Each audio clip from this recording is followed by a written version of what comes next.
Okay, so it's 6:42. We are back in open session. If I could have a school committee member make a motion to seal the executive session minutes. So moved. Can I have a second? I got it. Second. Okay. All right. Let's see. Member Kissinger, Aye. Member Donovan, Aye. Member McFadden, Yay. and Member Gardner. Aye. Okay, and I'm an aye. I believe Member McFadden was an aye. Paul, were you an aye? I was an aye. Okay, okay. So motion carries. And Terry, no votes taken in executive session. So that's all set, right? Correct. Okay. All right. Okay. Open forum. If there is anyone, let's see, is there any public members that are on that would like to address the school committee on something that is not on the agenda? You may do so now. Jeremy, can you let people know how to do that? Yeah, If they want to speak.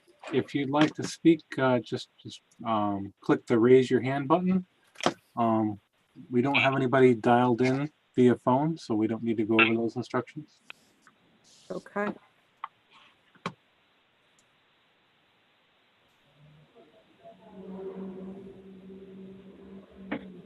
I don't think I can see hands raised. Can you see it? Can you No see one's that, had their Jeremy? hand, no one has their hand raised. Okay, all right. Okay, so we will go to the consent agenda. Jim? Okay, thanks. Under consent, we have the approval of the minutes from July 14th. That was a regular meeting. We have the resignation of one of our extracurricular staff members for the student council at the junior high school. We have a certified leave of absence, our monthly bills, and the number of homeschool approvals, some returning families, and a number of new families. We are seeing an increase in the number of families requesting homeschooling based on the situation that we're currently in, and that's why we have the increased numbers. Can I ask a question? Yeah, go ahead. So Go ahead, how Paul. large are those numbers increasing for homeschooling, Jim? I mean, on this agenda, it's a total of 6 additional children. So the numbers are not terribly large, but we are seeing an increase. And we're monitoring really closely. I still have some teachers that remain on layoff because the enrollment numbers were very, very close at particular grade levels. So I maintained certain teachers on layoff in the event that this happened. This was kind of expected. So we're monitoring really, really closely so that if we can make further reductions in staffing, we definitely will. Any other questions? Okay, so if we can have a motion to approve the consent agenda, less the I apologize. I think we have to pull the meeting minutes. Amy and Paul, you weren't at the last meeting, correct? Well, I was just going to abstain. Right, so you should pull that one and then take a vote. Yep. Right, you guys know. Yep, okay. Yep. Okay, so if we could have a motion to approve the consent agenda, less the meeting minutes of July 14th, 2020. Donovan, so moved. Second. Okay. Member Kissinger, Aye. Member Donovan, Aye. Member McFadden, Aye. and Member Gardner. Aye. Okay, I'm an aye. Okay, motion carries. And then we'll still have a majority, I believe, to pass the minute. So if we can have them, I don't think you do. I don't think you do. we'll have 3 out of 5 of us, right? But you don't have 3 out of 6. You only have 3 out of 7. We don't have a quorum for the, Well, it's kind of, I've talked to Andrew about it. It's kind of up for discussion, but we'll go ahead and, Okay. we'll go ahead and, we'll go ahead and Why don't you? Well, I mean, we'll if postpone them. I've talked to Andrew about it, and I mean, if we have a quorum at the meeting of, so we have a quorum at the meeting of 5 of us, right? They 1, still 2, count for 3, the 4. quorum. Yeah, so we have a quorum of 5. We'll have 3. We'll have a majority to pass them. But if everybody wants to postpone to next meeting, I'm fine with doing that. But I believe we can vote on them tonight. So we'll put those off to the next meeting. okay, okay. I mean, I'll talk to Andrew about it for sure. So I'll have a, Yeah, I've talked to him about it, and okay. and Okay. I mean, if he's okay with it, and I mean, that's fine. You can vote on him now, but I mean, it doesn't hurt to continue that one. Or yeah, vote. we'll continue it. Yep. Okay. That's fine. I'll make a note Okay. of that, though, just so I'm more versed on. Okay, let's see where we are. Correspondence. We have Bob's status report. I just want to mention before I ask for questions on Bob's status report, there's quite a bit in there regarding capital project and bond. So if we can hold those questions until we get to section 8C, I'd appreciate it. So if there are any questions, anything besides that. Bob, this is Paul. How's the wall-alone furnace replacement going? The replacement's going well. We had a meeting on Friday with the commissioning agents and the ATC, Steve Lucier, who's the owner of the company. They're realistically looking at having that boiler delivered mid-September. And, it should be a relatively easy install, maybe a couple of weeks. And then it's just the, debugging it and doing the trial runs. And that's what the commissioning agent will be working with them on. That gets all new software and controls also. So looks good, though. All right. That sounds Okay. good. Thank you, Bob. Yep. Any other questions? Okay.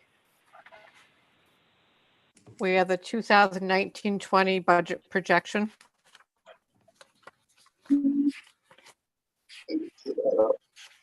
So the significant part here is in consultation with the district treasurer and with the superintendent.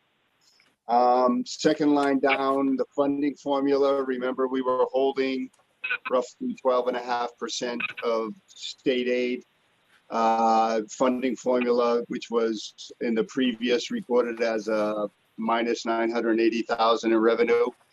The state has kind of come to their senses, in my opinion, that they're not going to try and attach the 2020 funding formula dollars. So we made that adjustment back to regular. Medicaid revenues are going to be a little off. You see that fourth line from the bottom. The rest were, miscellaneous income was off a little bit. That had to do with just some of the activities that run during the school year, preschool tuitions, etc. So we finished with projecting minus 114 on the revenues. But we more than make up for it on the expenses, and most of it was, just cost avoidance because of the March 13th, basically the schools and a lot of the activities shuttered, particularly in the Object Series 5500, which was our transportation, both in district and out of district. So that makes up the lion's share of that. So that's showing our expenses were down by just about $1.2 million. There could still be some movement on that just because you don't know what you don't know. There's some POs out there, but a magnitude of 10% on that, would be, $120,000, but I don't think it will really be that high, but you never know.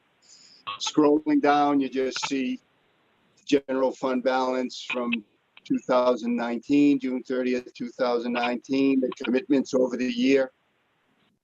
The due from uncommitted funds is 275, and we're gonna land with about 1.7.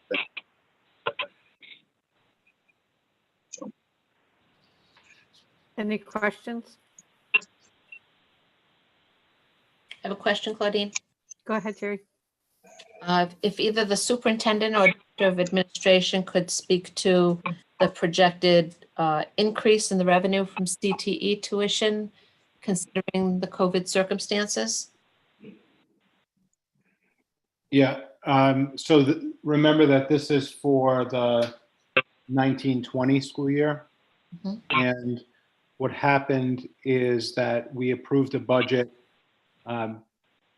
back in February of 2020, February of 2019. 1920 school year. And at that time, we only had, I want to say it was 2 or 3 confirmed current technical admissions to our school. And then after the approval of the budget, we had a number of additional students that came that got approved and came to our building. So they represent an increase over what was projected at the time of the passing of the budget. But these are kids that participated in our programs during the 1920 school year. And then I built all of those kids in who are all projected to return. I built all of them into the budgeting process for FY21 because they are known children who will be coming to us next school year. And they're still projected to come, whatever the reentry plan is. Thank you. Okay. Any other questions? Bob, I have one, Bob and Jim, I have one question.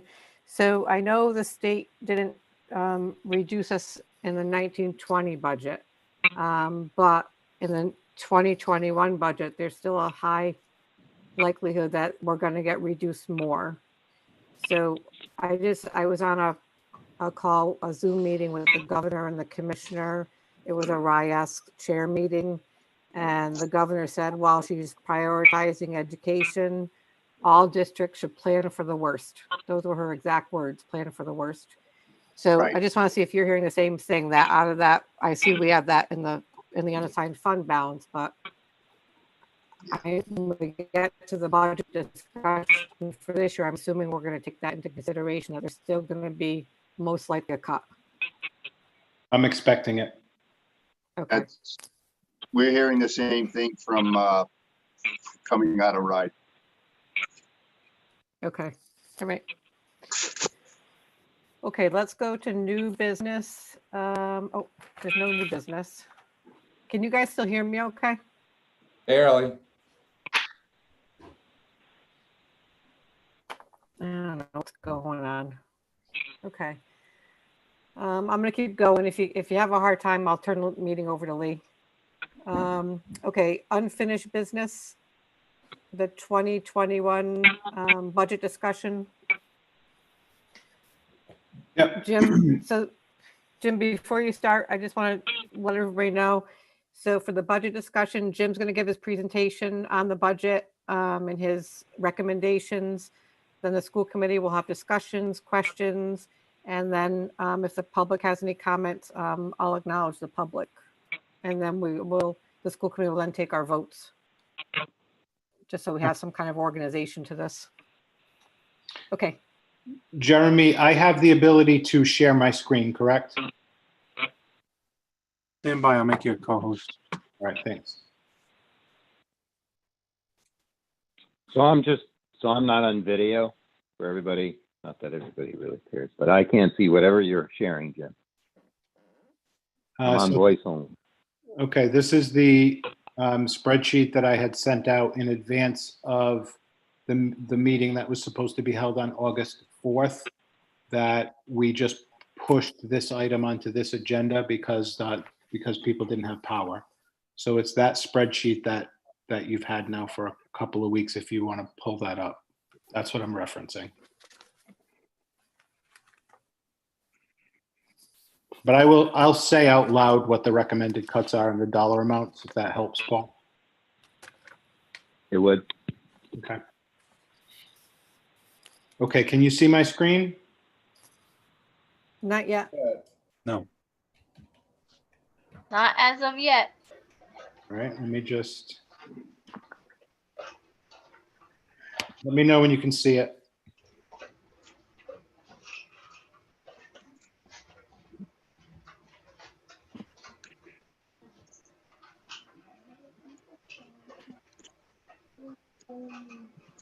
Not yet.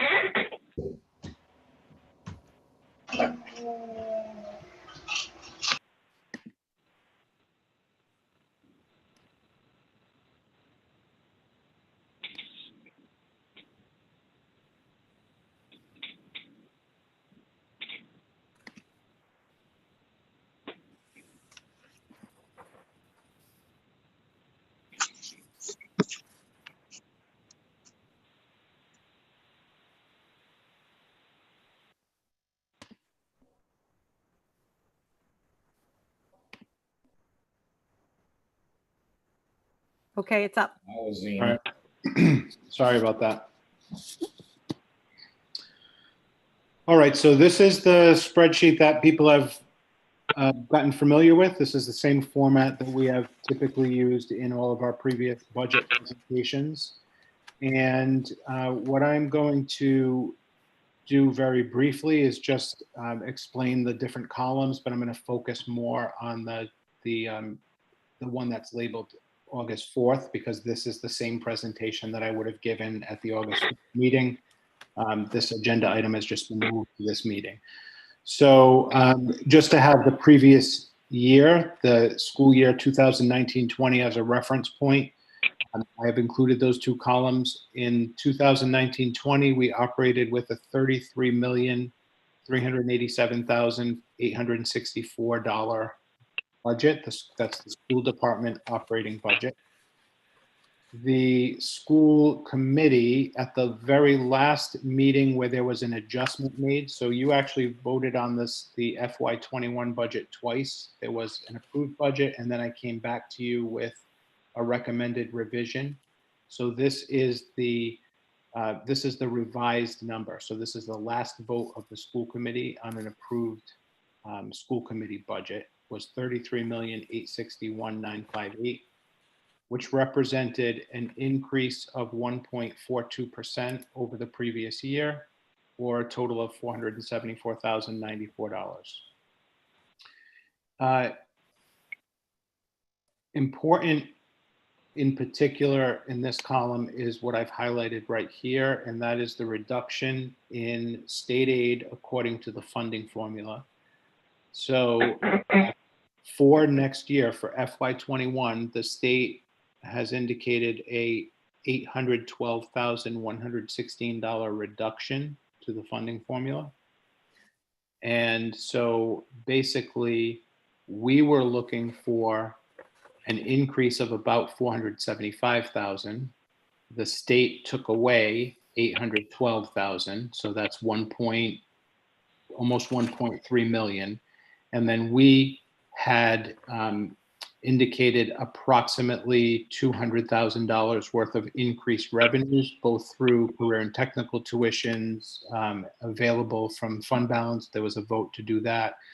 And so overall, there was roughly a $1.1 million ask of the towns. And that was to make up for the requested increase of $474,094, to make up for the reduction in the funding formula, less the increases that we had already accounted for through increased revenues. So that's where the roughly $1.1 million came from. So now the towns have voted, both towns have now voted, and they have voted to level fund their contributions from the previous years. So these are the two cells that I'm highlighting here. Exeter in FY20 gave the schools $12,300,326. West Greenwich, $14,369,939. That was the local impact for the two towns for FY20. Their vote is to level fund that contribution. So again, that contribution does not make up for this reduction in state aid. So you would Or the $400,000 either? correct. I didn't get there yet. Sorry. So you would think that by level funding, the implication is that you're level funding the complete operating budget of the school. So we would then, our original thought was we had to cut $474,000. That would get us to zero. But because the towns are allowed to level fund their contribution, we actually have to cut the $474,000, which we were asking for as an increase. Plus, we have to make up approximately $600,000, a little more than $600,000 in that $812,000 reduction, because we only accounted for about $200,000 in increased revenues. So put those together, you're looking at just over $1 million, right? So the 600 and then the 475,000. So in order for us then to get to a point where we're operating with the same exact figures that the school, that the two towns provided for us in FY20, so there's a little bit of a nuance here. We're projecting that we would have to cut our operating budget to $32,815,653, which means we have to cut $1,046,305, and that would actually bring us, you know, this was FY20's operating budget, $33,387,864. FY21 would be $32,815,653. In actuality, what West Greenwich did is they voted to level fund their contribution, and they knowingly did that, even though there was a population shift. So the population shift was slight, but that is addressed in our charter. In FY20, 53.88% of the students came from West Greenwich. In FY21, it's 53.75%, so it's a 0.11% reduction, but 0.11% on a $3 million budget is $34,000. I'm gonna round it off, $34,671 to be exact.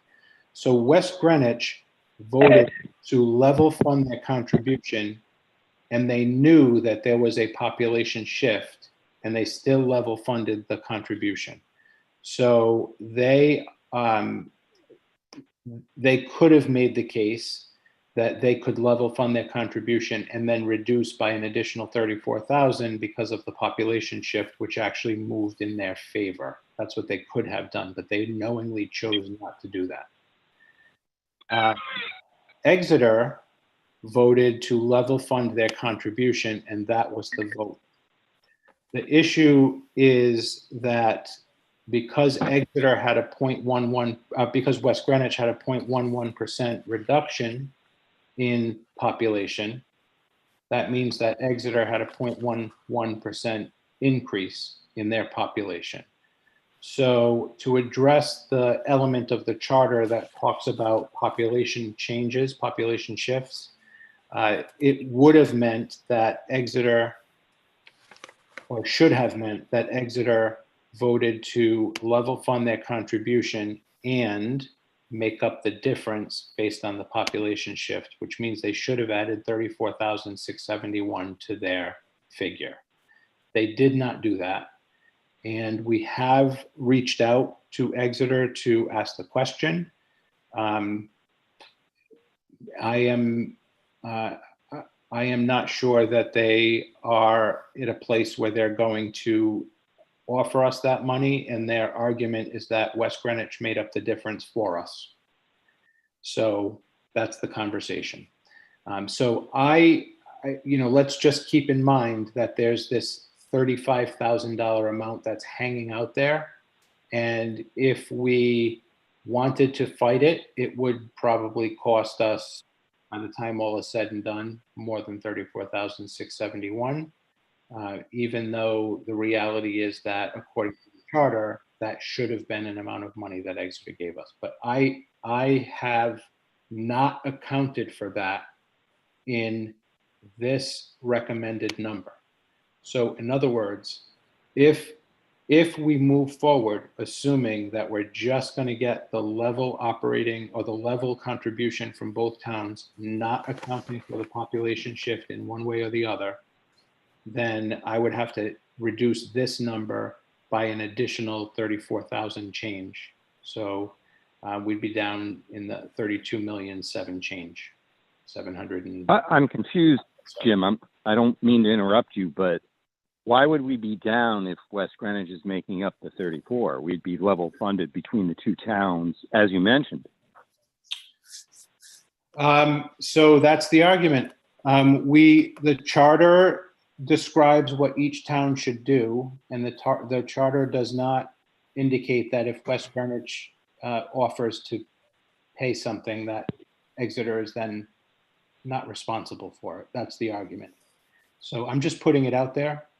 That what you say is exactly what the West Greenwich Town Council is saying, and I am strictly looking at the law, the charter, and the charter says it's Exeter's responsibility to account for the population shift, just like it's West Greenwich's responsibility to address their population shift. It's something that the school committee can talk about. I'm simply providing information.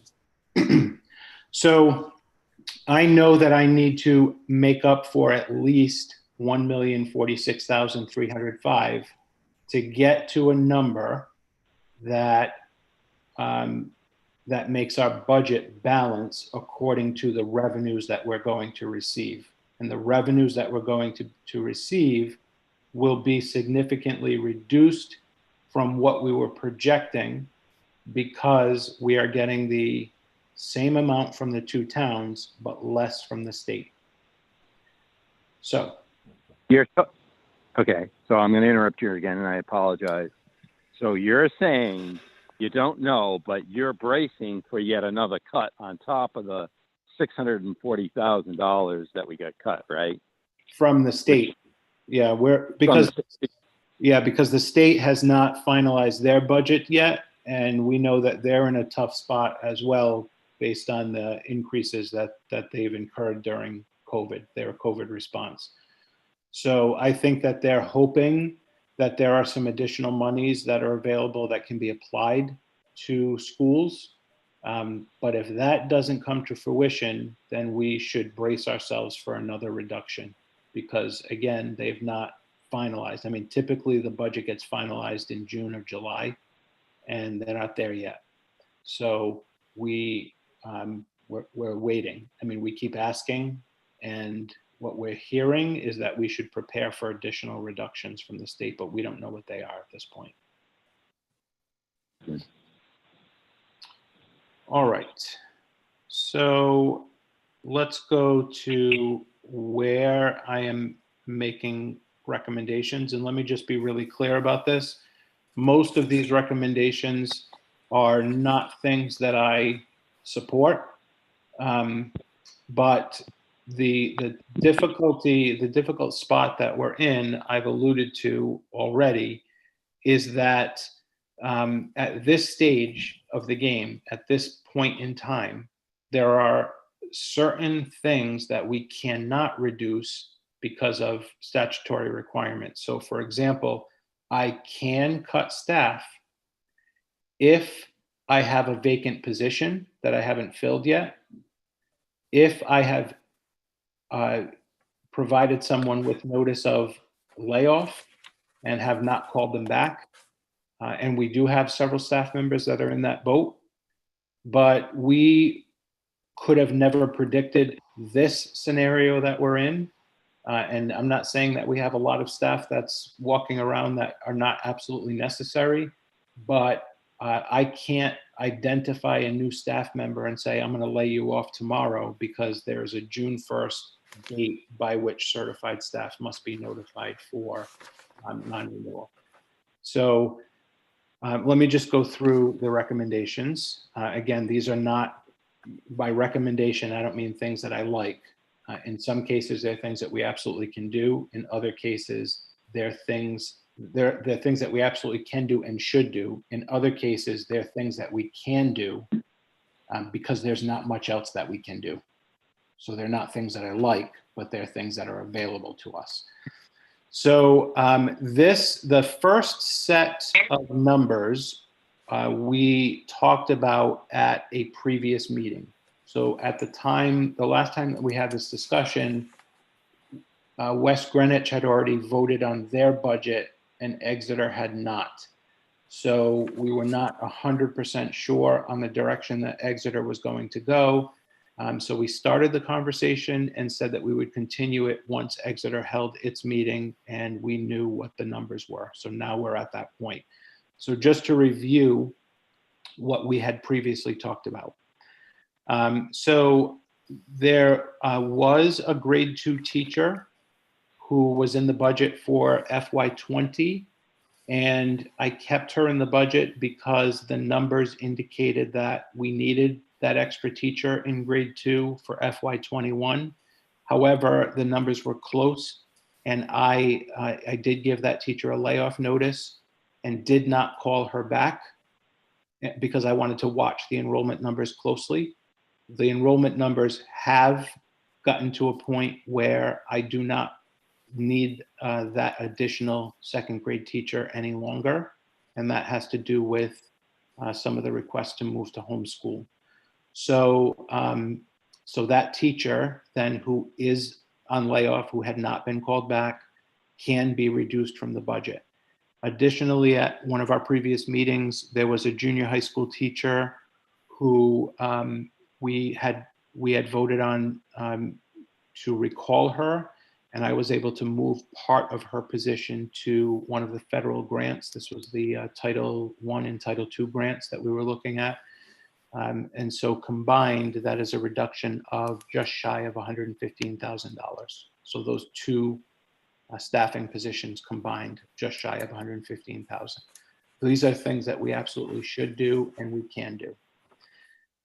The school committee, as part of an effort to address the technology needs for distance learning, which we know that we will continue to have throughout the FY21 school year, school committee voted to buy out the leases on the technology that we previously would have sent back. And we bought them out so that we would have the devices to be able to give to families so they all had access to devices for distance learning. However, there were some expenses related to the what we previously were going to do with those devices that were in the budget for FY21. So some of those leases actually didn't expire until the second month of the fiscal year, the third month of the fiscal year. So we removed all of those expenses from FY21, which is just shy of $100,000. We had the discussion about the school resource officer. So again, that is an employee, but not an employee of the district. He is an employee of the West Greenwich Police Department. That is something that we can reduce because we're not obligated to the June 1st deadline for certified staff. And we indicated that we were going to talk to the towns about shifting the expense for that resource officer directly to the towns rather than through the school budget. And I'm happy to say that both towns have agreed to do that. So we are going to remove the school resource officer from the school budget, which is about $125,000 savings between salary and benefits, but we're not going to lose the school resource officer as a support to us because that funding has been shifted to the two towns, and the chief really did a lot of work to help make that happen. We have some minor expenses that we are able to reduce just because of the situation that we're in. We're expecting a very different learning environment next year. We're actually encouraging kids not to collaborate because they can't be in groups, working in groups, facing each other in a safe classroom. So we've removed some of the expenses for tables. Some of the Promethean boards that were requested are not a need. They certainly are a huge benefit for in-person learning, but we're not even sure that we will have full in-person learning throughout the entire year. So it's something that we can put off. We had previously made the recommendation to eliminate all clubs because, again, that is something that we could do. And while we could offer some of these experiences virtually, with all of the safety precautions that we're required to put in place around podding students, keeping them in stable groups, to then open up a club after school and have kids from all the different stable groups get together for a club seemed to undo all of the safety measures that we were talking about as part of our reentry plans. My preference would be not to cut the clubs because we still can't offer these experiences in an alternative way, but it is something that is available for us to reduce. We additionally had on the list the student assistance counselor. That is somebody that works with our students who have addiction issues, and we have had a student assistance counselor working at our secondary schools for many years since before my arrival, but she is not an employee of the district. She is a contract, and we have the ability to cut contracts. It's not my desire, but it is an available reduction that we can make. And then I spoke with the athletic director, who at the time had indicated that there were some athletic reductions, and that was based on some of the reductions in terms of the season. Even so, for example, the kids practicing in the summertime for the fall sports. I believe we only have 2 teams that have been allowed to practice who have submitted a safety plan for approval. We're hearing that there are going to be some reductions in or a shortening of the season, a reduction in certain teams' ability to compete with each other. There are going to be potential savings that could happen all year long based on rules that the Interscholastic League puts out. So we predicted at the time about $25,000 worth of savings. I suspect that that number could be significantly higher if the trend keeps moving in the direction that it's moving. And then I identified just shy of $10,000 at the high school. Again, some of those supplies have to do with collaboration spaces, some tables for kids, and then there was a set of books for a class that we're actually not running next year that I was able to cut. So that accounted for the increase, meaning that what I had asked for, what the school committee approved above last year's operating budget was about $475,000. All of these cuts together represented roughly the $475,000. Now we are in a position where we're looking at about $1 million plus in reduction. So this is what I'm adding to the list. We actually had the Metcalf art teacher who requested a leave of absence before the school year ended. That was approved by the school committee back in May or June. At this meeting, the school committee has already approved a leave of absence for the Wawaloom art teacher. As part of our reopening plans, the itinerants or the specials teachers at the elementary schools will be providing their instruction virtually. And there's a lot of reasons for that, and I can get into it when we talk about the reentry plans. So I actually don't need the teachers to be physically present to have students, which under normal circumstances is the time that the teachers had their contractual preparation period. The teachers will get their contractual preparation period because of a reduced school day. So I don't need the specials teachers to have the kids in order to make that happen, that contractual obligation happen. So at this point, Although we did interview for the art teacher at Metcalf before we knew the circumstances that we were in, but I would not bring that person to the school committee because I knew that that was a flexibility that we may need. And sure enough, here we are. So my recommendation is that we not replace either art teacher, and that the elementary students for next year will not have a certified art teacher providing opportunities for kids virtually. Remember that these reductions can happen, but we go back to normal. I need those art teachers because they do provide the contractual preparation period for the classroom teachers. So this is a temporary 1-year reduction that can be made, but these are expenses that will come back. There were 2 clerical positions that were vacant, and I did not fill those positions because I wanted to maximize flexibility given the anticipated reduction in state aid. One of those positions is in the administration office and one is at Metcalf. The recommendation is to cut one of them and bring one person back who will share part of their day at Metcalf and part of their day at the admin office, and then the remaining work will need to just be assumed by the people that are already in the buildings, which is not ideal. Then the additional cut that I made, so these are highlighted in like a orange tan color, I guess. Previously, we had indicated about $96,000 worth of clubs and activities. That was the previous conversation. That's that top bucket of reductions. What I've done is I put the money back in to the budget, and then we just did an overall clubs and athletic reductions of $150,000. So again, we anticipate that several of these reductions will actually happen without us having to do anything.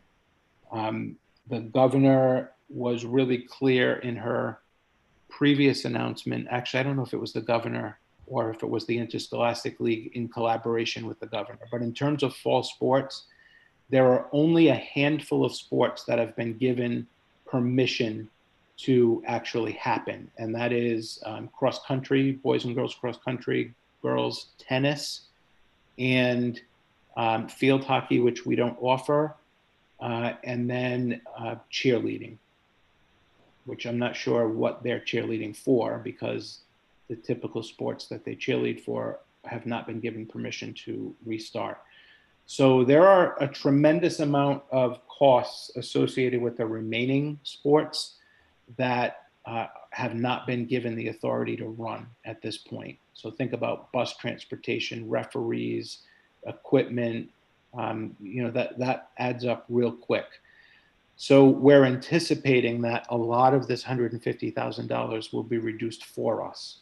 But rather than say we're cutting everything in terms of clubs, if we put an overall number on all of those things, then we can monitor and maybe bring back a couple of clubs here and there at the various levels so that there's at least something for the kids to participate in. And we could look at sports based on what's allowed according to the guidance, according to the Interscholastic League. So that's the number that I put out there. So it's roughly $55,000 higher than what I previously indicated. But again, I do think that a lot of that would be taken care of itself. And then, as I said, there's not a lot left. I mean, we could look at reductions in Council 94 members. That's the non-certified staff. The problem that we have is in terms of reentry, there are a number of positions that we need to ensure that we're able to meet all of the health and safety requirements for reopening. There's a lot more cleaning and sanitizing. Many districts are indicating that they have to hire 7, 8, 12 additional custodians in order to meet the requirements. We have been working really closely with our unions, and we have some agreement with the union and with the membership, and I actually even have volunteers already who have said they would be willing to be temporarily assigned to a position that would support the cleaning and sanitizing needs that we have from their current position, so that we don't have to go to the street to hire new people, but we also don't have to lay off people that we currently have in a classification that we don't necessarily need given the reentry plans. Our reentry plans, for example, at the high school, half the kids are in on any given day. Junior high school, half the kids are in on any given day. If we move to partial return, the same thing may happen at the elementary schools. We have a number of kids who have chosen distance learning. Some of the children who will be going to distance learning next year are kids that we had previously targeted teacher assistant support for. So there are some Council 94 staff positions that we could reduce, but the reduction means we lay them off, we pay unemployment costs, and then we have to hire new people to fill the custodial roles. The agreement that we have is we won't lay people off, but I can transfer by volunteer, because I have enough volunteers. I can transfer people from the teaching assistant classification to a quasi-custodial position. I'm not calling it custodian because they don't do all the same level of work that the custodians do, but it will address all of the cleaning and sanitizing and additional supervision needs that we have for reentry. So cutting Council 94 then doesn't make sense for us either, because I'm using that flexibility to be able to meet another need that we have for reentry costs. So that's it. There's nothing else, and we scoured the budget. We could not identify anything else, and we are still just over $300,000 short of meeting the $1 million plus that we need to address to get to a balanced budget. So we heard that there is a pretty good amount of money in unassigned fund balance. We certainly don't want to use all of that up. Remember that we try to keep the 2% balance because of the policy. And so we still have a significant amount after that. We don't want to use it all up because we're anticipating a reduction in state aid based on the circumstances of the state at the present time. But I'm asking that we consider assigning some money from the fund balance to cover the remaining costs, because I just couldn't get there given the limitations that we have at this point. And I'll reiterate one more time, a lot of these reductions, and I'm going to go through them.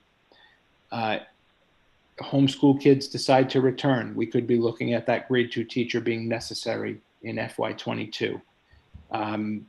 The school resource officer, the agreement is for 1 year to fund it outside of the school budget. They're going to ask us to put it back in the school budget next year. Some of these small costs would likely go back in. The student assistance counselor, I'm not a big fan of cutting that, not even in the least. Athletics will go back, clubs will go back, the 2 art teachers will go back. There are a number of these reductions that I'm suggesting that we're able to make this year, but under normal circumstances, we would not be able to make these. And so the $300,000 assignment from fund balance creates a structural deficit. In actuality, we're creating a much larger structural deficit because these expenses that I just outlined are expenses that will need to go back. There is a contractual reason why these things need to go back. Or the school committee will make a decision that we're not going to have an SRO, which I think would be a really difficult decision to make. So these are things that, we're pushing kicking the can down the road, but we are looking at a much more significant structural deficit than just the $300,000. And this is exactly what the towns wanted us to do. Use up our money and keep track of the added costs for COVID. And hopefully we are able to get additional funding from the federal level and from the state level. If that happens, fantastic. If it doesn't happen, then we could have additional COVID costs, and we could be looking at a pretty significant structural deficit moving into the next fiscal year. So I'm just putting it out there. We can get through this year coming up, but we have not resolved the issue for FY22 and beyond. In fact, what I believe we're doing, what we're forced to do at this point, is put us in a position where we were 9 years ago when I was hired.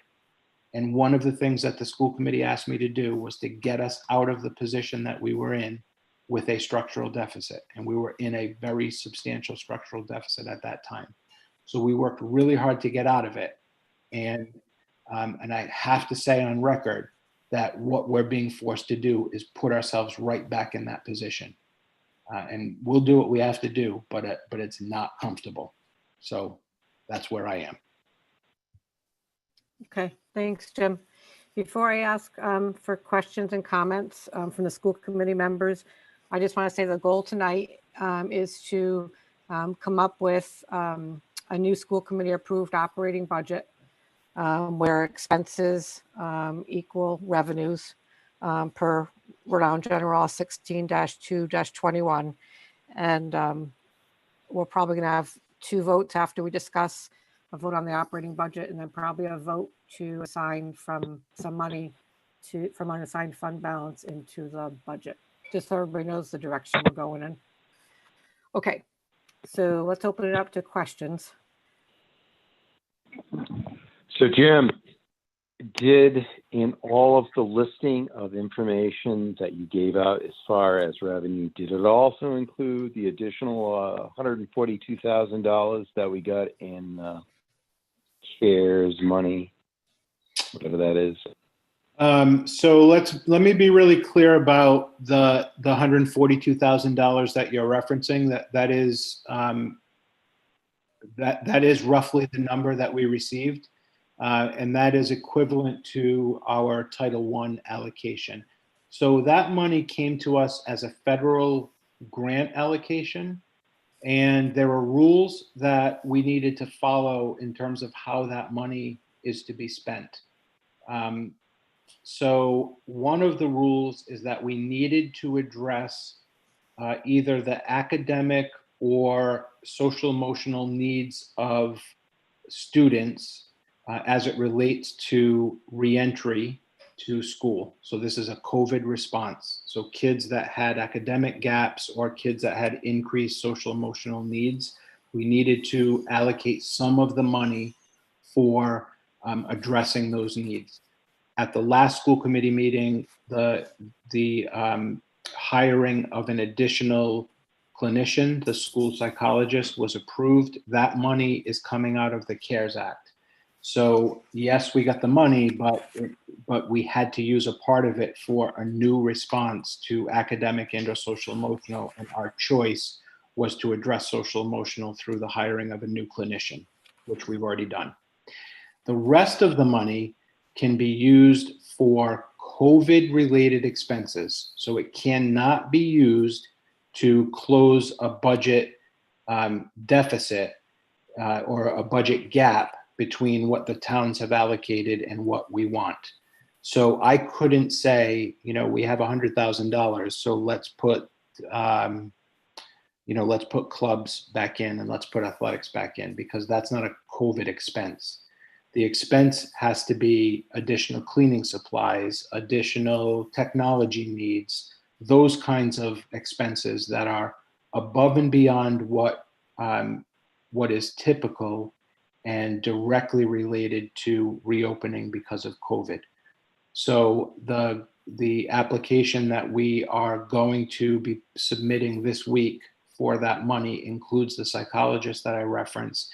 It also includes about $55,000 worth of cleaning supplies that we were required to secure, and an additional $25,000 or so worth of some technology tools to support distance learning based on recommendations from parents through the surveys that we gave to them after week 1 and then after the end of the school year related to distance learning.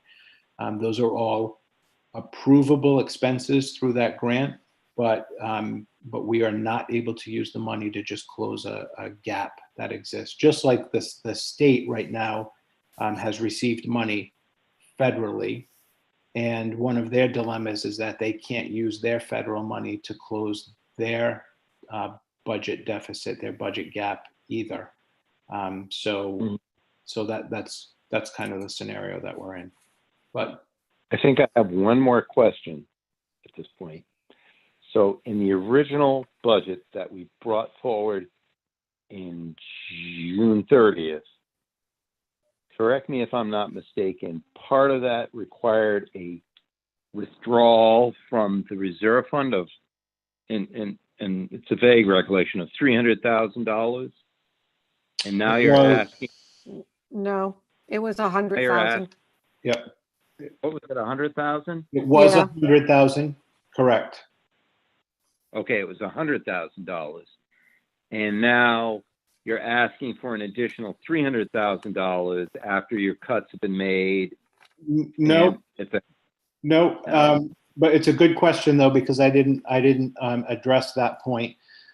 So I assumed, just for the sake of conversation, I assumed under this new budget that we need to adopt tonight, I assumed 0 from unassigned fund balance. So I changed the number from 100,000 from surplus to 0, so that whatever the school committee agreed to this evening, that is the number. It's not on top of a previous number. So if you could see the screen, and I know that many of the members can, but the June number or the May approval was at 100,000. I think that people recall that, but you can see on my screen that I have right now included 0 in there for unassigned fund balance or available from surplus. I'm asking for 300, a little bit more than 300. That would be the total allocation, not on top of the previous 100,000. But thank you for asking that, because I did not make that point in the presentation. all right, I think I'm good Okay. until we get to the month. Okay. I can't see everybody's faces, so Lee, Ter- Terry, Amy, Terry has her questions? hand up. Terry Donovan Okay, has her hand up. Okay, with Jim's screen up, I can't see anybody's faces, so if you Oh, can sorry. say, Claudia and I have a question.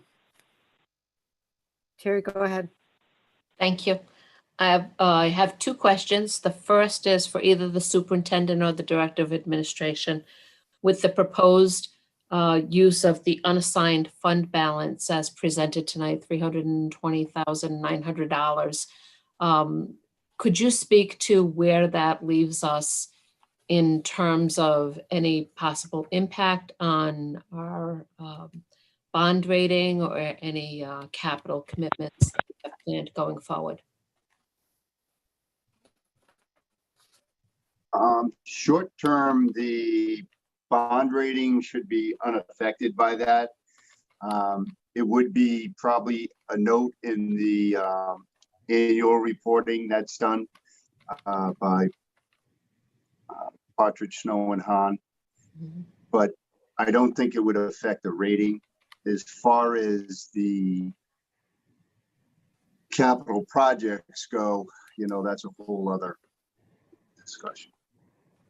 Okay, thank you. And then my other question is for either of you as well. As we went to virtual learning with the remainder of the last school year, we were still providing meals for students. Can you tell me what the current status is of food service for students and what the plan is for the upcoming school year and whether or not that's included in this budget? So right now, we're planning on it would be the typical food service program that would be delivered during the normal school year.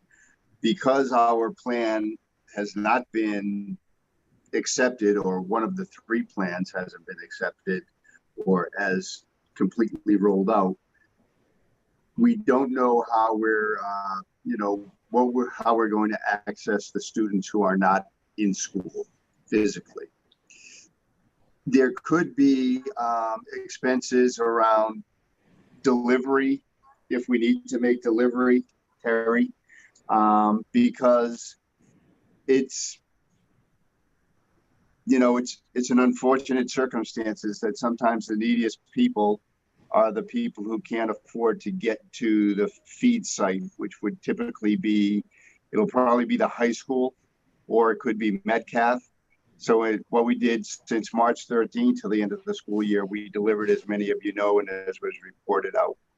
So that remains to be seen. But we will still provide the lunches even if kids are not in school every day. Correct. Or if they've chosen distance learning, and we'll still do the opportunity for families to pick up, or we'll provide the delivery. And you recall that when we started that program, when we went to distance learning in March, we started with the bus company helping us by having the 2 vans available and 2 drivers. And then when the situation happened where the bus company laid all of their employees off and we no longer had access to their support, we shifted some of our support staff and had them, and even Steve Bailey actually did some of the driving. So so we would also look at shifting some of the responsibilities, just like we did in the, you know, the third quarter of last year. But we would deliver to those families that needed it, whose kids were not on campus. So that's the plan going forward. And would that be available to those families that are choosing to homeschool instead this year? So if we, and I assume that we would get the same level of permission that we did last year, Bob, as a site. Yeah, that's where, you know, practically every 2 or 3 weeks we're getting new guidance. You know, it's important to remember it's a federal program, and the feds are trying to respond to what's happening at the, you know, the 50 states that are trying to figure out how do we do this. You know, because we don't want to be denying people who qualify. And because of the status that we were at last year, we actually simply the parents just had to show up, and they got their lunches, and it didn't matter if they were homeschool families who sent their kids to a private school. You know, if they said they needed it, they got it, and that was because of the approval status that we had for the meal site. And so my plan would be to move forward with getting that same approval status for next year so we can provide that service. A lot of families indicated that was a tremendous assistance to them during the last 3 months of school. So, you know, we would be moving in that direction to continue that service for them. Thank you.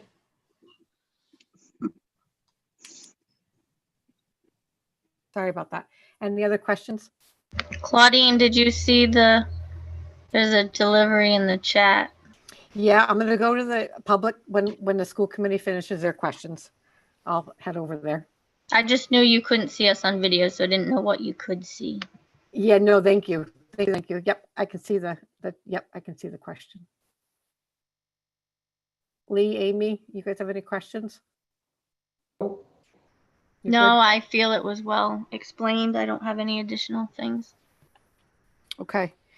I have one question. Well, I have 2 things I want to address.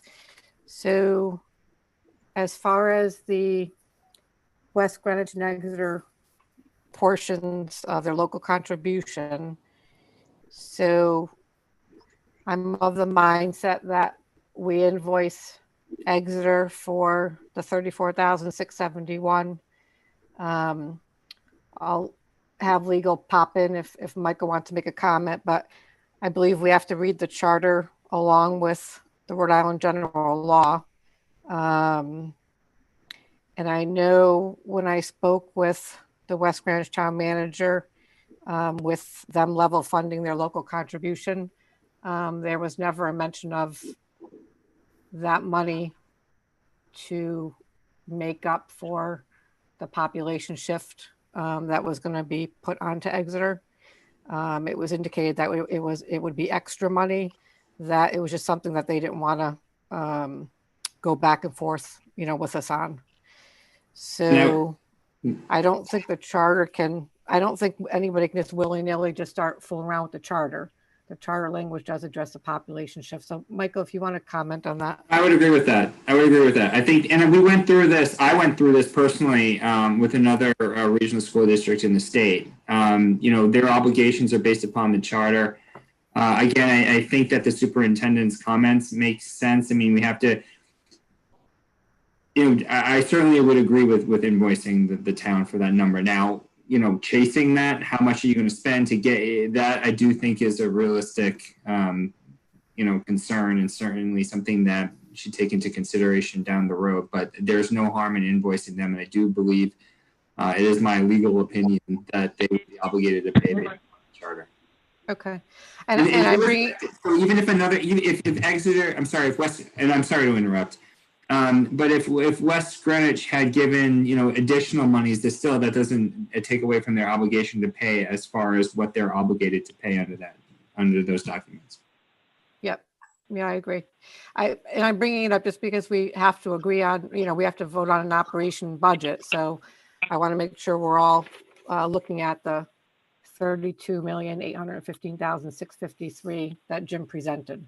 Into consideration. Let me just, I don't have the benefit of the screen in front of me, so I can't see what the numbers are, but is the proposal for a balanced budget, does that reflect as revenue of the additional $34,000 from Exeter? I mean, if there's a plan, yes. I believe there's a plan tonight. Yes, it does.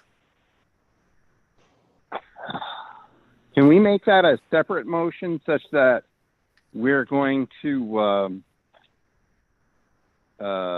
solicit the town of Exeter or bill them, however you want to call it? I'd like to make that a separate motion that we're going to bill them $34,000. So I'd like to make that a motion. That way, Paul, hold on one second. I want to get legal involved in this. So under Rhode Island General, we have to come up with our operating budget and vote on it. So that number needs to be a fixed number that we're voting on. So if we're gonna, we can't have that 34,671 just kind of floating out there. Agreed. So I'm thinking that 34,671 is something we're going to deal with if Exeter decides they're not going to pay us. We'll have to figure that out later on. Michael, I'm assuming because we have to have a budget tonight, correct? Correct. And we have to vote on a budget. Correct. So you need you need a number. Yeah. So Paul, I'm suggesting we hold off on that 34,671. We're going to have to deal with it down the road. And then those monies, as the superintendent highlighted in his presentation, those monies, so you folks, a lot of this has to do with the COVID-related situation that we're in, and the ability to cut those expenses. Actually, I think it shows a lot of foresight on the part of this school department. But they're going to come back. So that 34th, and there's going to be a home for that money. Is basically what I'm trying to say. If you do get it down the road, perhaps a cut wouldn't be as deep. But you need a number, I think, tonight that should exclude that 34,000. You're correct, Claudine. All right. So, okay. Well, I'm fine. Paul, hold on one second. So I'm suggesting that the operating budget assume that we're getting that 34,671 from Exeter, because that's what the charter says. I wasn't suggesting that we exclude it. Oh. So Michael, what are you suggesting that we do? Well, I mean, I think that I think that you're entitled. The school department is entitled to that 34,671. And I would again chasing that. If they're obstinate and not paying, I would just be wary on that, because I think ultimately I think that you're entitled to it. I would, well, I mean, James, does the proposed budget include that 34,671? Yes. It does. Okay. Then roll with that. Go get it. Certainly invoice them. Certainly invoice them. Okay. Can I say something here? And Of course. go ahead, Paul. Okay. So have we received a response? And I think this was provided as an answer.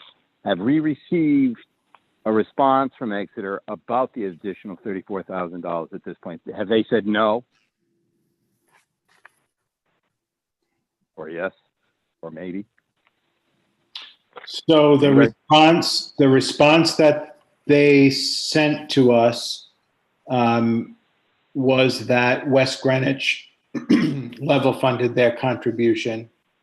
So therefore, together the two towns were level funded. That was the response. So basically they said no. But Jim, did that come from the Exeter Town Council? No, that actually came from the West Greenwich town manager. Yeah, well, I don't believe we've seen anything from the Exeter Town Council. Okay. All right. I also believe the two laws in play, one being the maintenance of effort, would require both towns to supply at a minimum what they supplied last year. And in the charter, which is also law, if the numbers shift, then I believe Exeter does have to come up with that extra $34,000. Correct. And that's not dependent upon, that has no, what they have to pay doesn't have is not impacted by what West Greenwich chooses to give in addition to their obligation. Exactly. Right. That's why I included the number. Yes. No, I get that. My thing, though, is that to be in compliance with the law, 16.221, paragraph 4, whatever it is, right?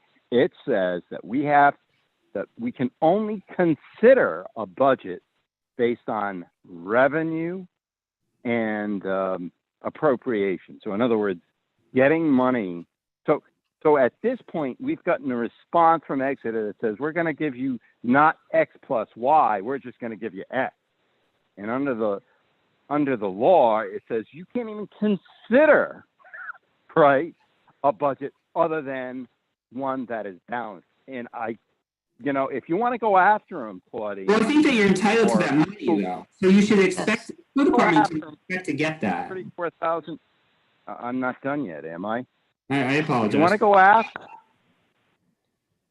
if you want to go after them, the additional $34,000, by all means, and you want to throw it into in some kind of bench operation, you go before the judge and say, hey, this is our money and we get it. That's fine. And then we just put it into the reserve fund. But as far as meeting the letter of the law where it says you can't even consider anything but a balanced budget based on revenue and appropriation, I think that's where I'm going as far as passing a number tonight. In other words, it should reflect based on revenue. It doesn't say, hopeful revenue. It says based on revenue. That's the only definition we have to go on as far as considering a balanced budget. In other words, revenue. And to me, the $34,000, which, we both heard the argument to get the same money from both towns collectively, but I really don't want to go there. I'm just concerned about the letter of the law, 16.221, that says, hey, you can't even consider a budget other than a balanced one. And if you're And if you're saying, oh, well, the $34,000 is pending, well, it kind of invalidates a budget. So my point here is, hey, I don't want to worry about the $34,000 in the context of the overall budget. You want to go after them for the $34,000? No problem. I'm not going to sweat it.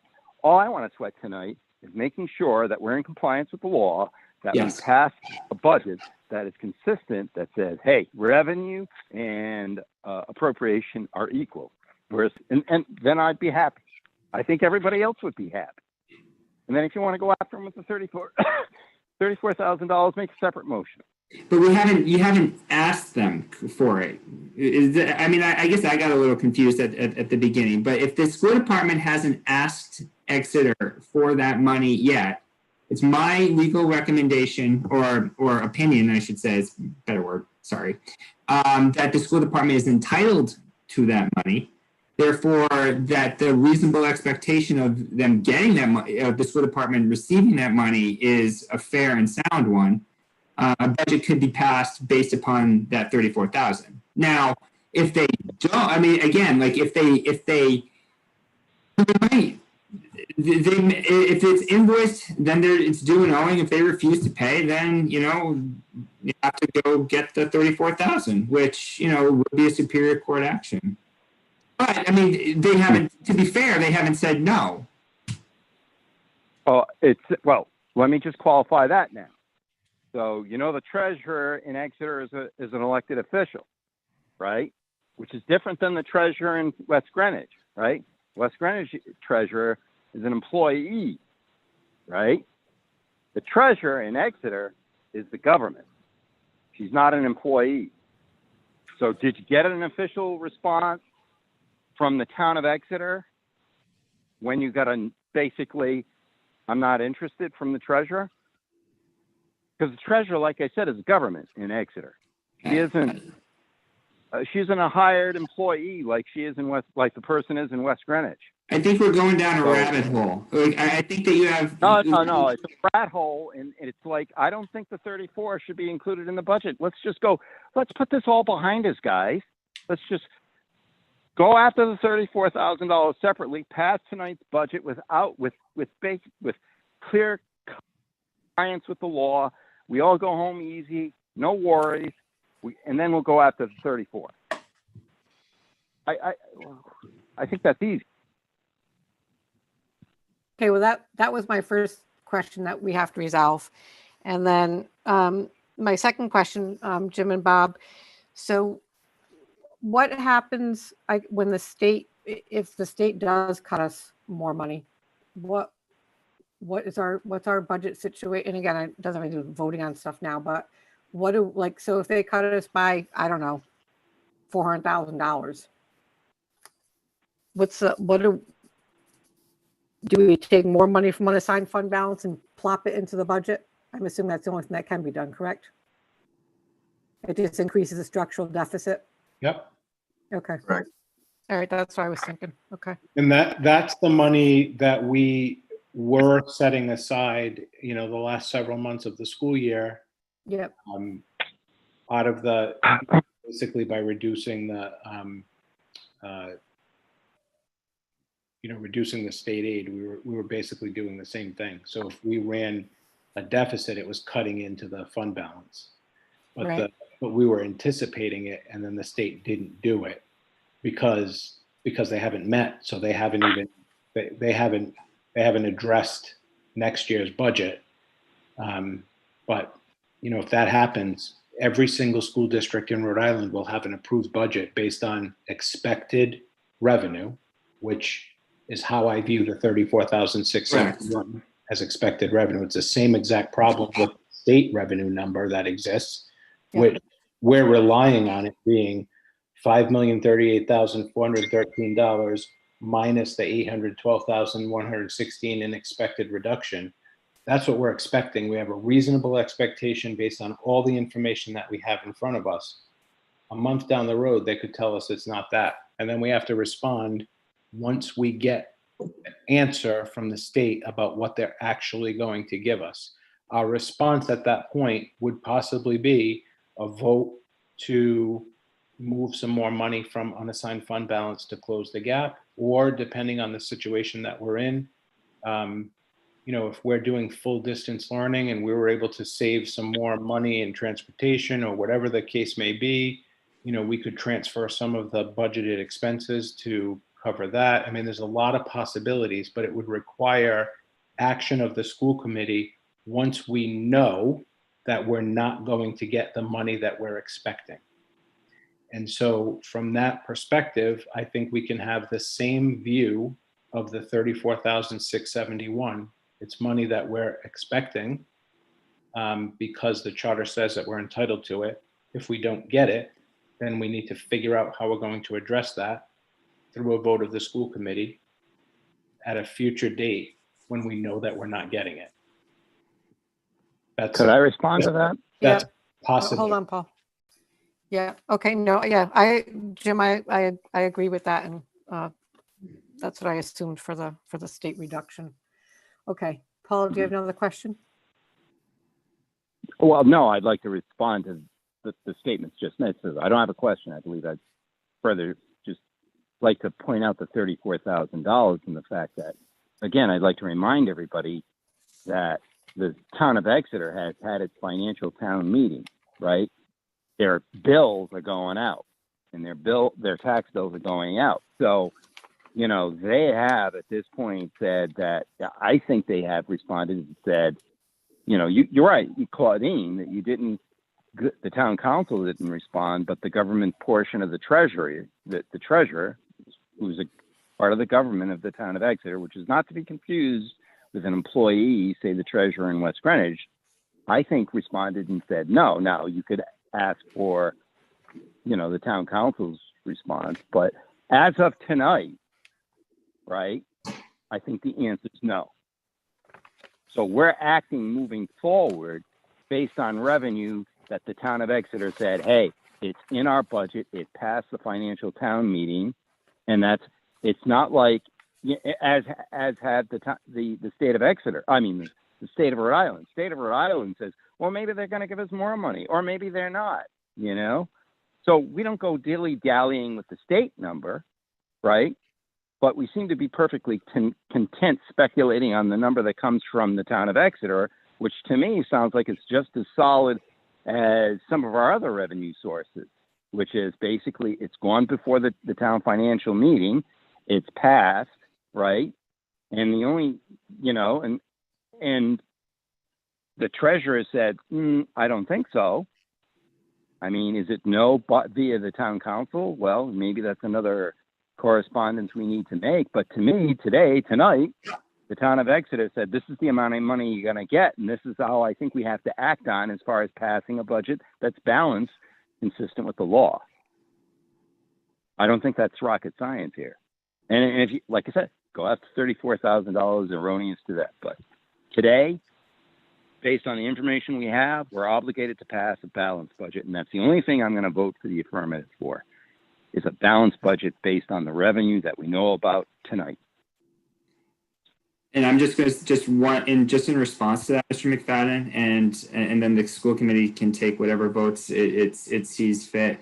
Nobody answered. Just that it would be in accordance. I'm sorry. Nobody asked her a question, but that's fine. Oh, then I won't. Paul, Go ahead. Michael, go ahead. Michael, you can speak on legal. Yeah, I just wanted to, just as far as what the law requires in passing the balanced budget, again, I'm just going to say it one more time, and again, the committee can do what it sees fit, but to assume is probably, it's my opinion that the school department is entitled to that money, and that it's because of that, to pass a budget in expectation of receiving that money would be in accordance with the law. Yeah, I agree with that. I'm sure you would, Lee. Okay. Well, Paul, I don't think it's irregardless of what town you're from. You have to legally look at the Rhode Island general law and the town and the charter. Yeah, I remember the arguments about a 50-50 share on the overall school budget. So I'll take that for what it's worth, Claudine. Okay, so let's see. So we're going to take, Terry Donovan So has for- her hand up. oh, okay, yep, I can't see that. Sorry, Terry, the Jim's spreadsheet is still up. Jim, you want to take maybe you don't need to take it down because we're probably going to need it for the vote. Go ahead, Terry. Sorry, just quick clarification. With Yep. she has unique and unusual experiences. Exeter did not have a financial town meeting this year. They had a public hearing wherein the town council voted on the budget adoption, not the voters at large. But regardless of that, Jim, I have a question. On your spreadsheet, the total local contribution is listed as 26,541,401. Is that the total representation that you are incorporating into the budget without dividing out percentages based on students within each district? That's the total local contribution that we're planning on to balance the budget. Except I believe it's 26 million. I'm sorry, 26,541,401. That's without debt service, though. Understood. Okay. But that cell in the Excel spreadsheet Yep. is the total amount of anticipated local contribution, regardless of the breakout between the two communities as far as their student count. Yes. Right. Okay, so the budget that you have presented for a total of operating budget, $32,815,653 includes that local contribution total, Correct. and that's balanced budget. Correct. Well, Thank it's balanced. So let me just correct that statement, just to be super clear. It's balanced if we are assuming zero money from available surplus, but I have not identified the full $1,046,000 worth of cuts. Mhm. So this this figure that is here, the 32,815,653, if we vote to assign $320,900 from the unassigned fund balance, then the operating budget would go up to 33,136,553, and that would be balanced because we're adding additional revenue through the assignment of unassigned funds. Therefore, we can increase the operating budget to match, so that revenues match expenses. So it But the sounds local contribution would remain the same? Correct. The only thing that we would be changing is the unassigned fund balance, which would then raise the operating balance of the budget. so I assume we should vote on that first. So if everybody's all set with Jim's recommendations, yeah, I'm going to ask if there's, hold on one second. I have too many papers in front of me. I'm going to ask that there's a motion to set our operating budget. And if somebody wants to make that motion with Jim's number in it. So it would be 33,136,553. And then we'll have motions for the unassigned fund balance. Yes, I would go that way. Okay. In that order. And that includes, Well, wait a Make a minute. motion. If we go that way, if we approve the budget first and then we don't approve the unassigned fund balance, we shot ourselves in the foot. No. well, why don't you do that, Lee? Why don't you make a motion to assign the unassigned fund Okay. balance figure of $300,000 blah blah dollars. Wait, okay. Lee, I don't know that it really makes a difference. So Lee, why don't you go ahead and make the motion for the unassigned fund balance to transfer in? All right, I'll make the motion that we assign the $320,000 from the unassigned fund balance. 320,900. Correct. Yep. Okay, 900, sorry. Not wearing my glasses. I'll second. Okay, any further discussion? Okay, so let me take a roll call vote. Lee, Member Aye. Kissinger, sorry. Member Donovan, Aye. Member Gardner, Aye. Member McFadden. Aye. Okay, and I'm an aye. Okay, so motion carries. Okay, so we have the 320,900 into the revenues under available from balance is our category. Okay, so now if we can have a motion to approve an operating budget of 33,136,553. Donovan, so moved. Seconded.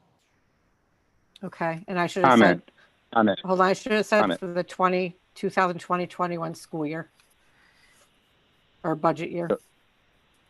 So I have a Okay, question. so we have a right, motion. with Hold discussion. on one second. We have a motion. We have a second. Okay, so discussion. Okay, so that figure that was just put forward on the floor, that motion includes an additional $34,000 from Exeter, which it sounds like we refused. We got a no on that. Is that correct? That includes the 34,671. Okay, that's all I need to know. Okay. Okay, let's roll call vote. Member Kissinger, Aye. Member Donovan, Aye. Member Gardner, Aye.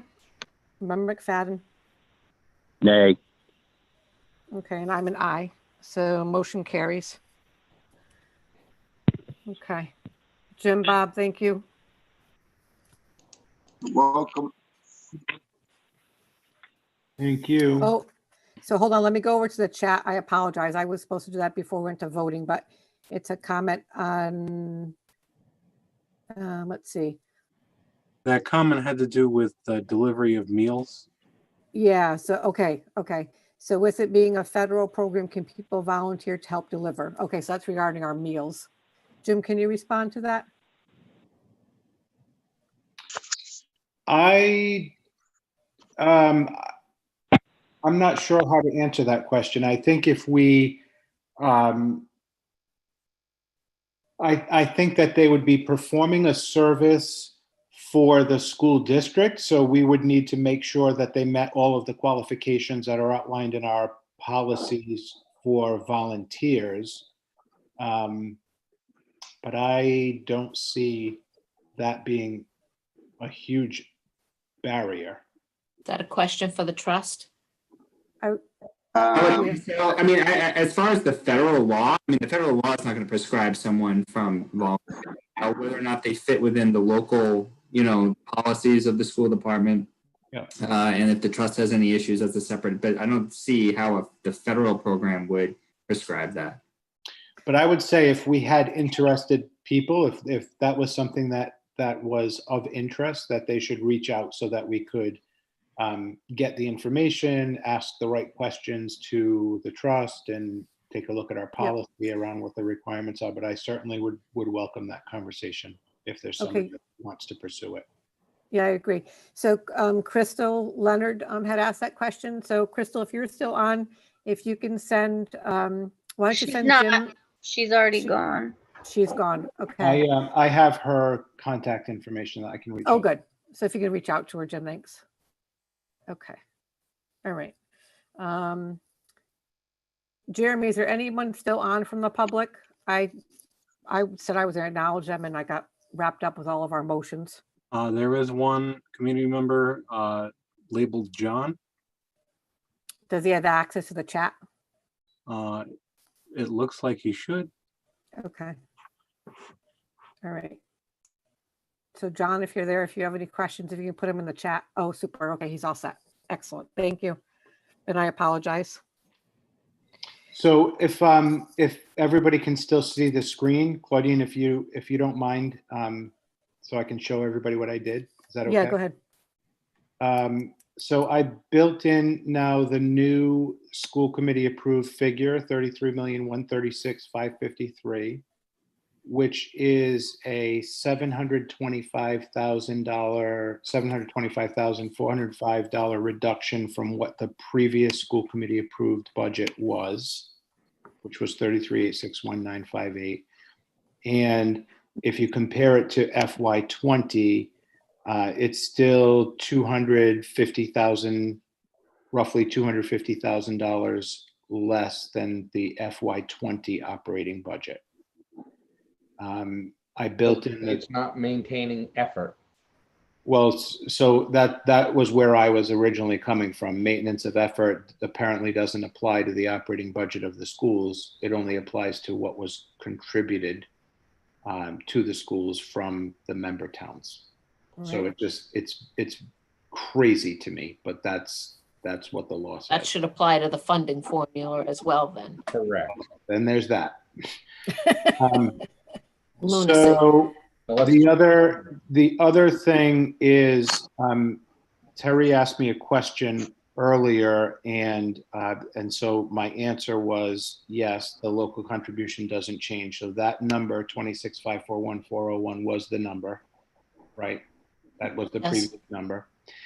And I was looking at that just so that you can, I'm going to say out loud what was going on in my head at the time that you asked the question.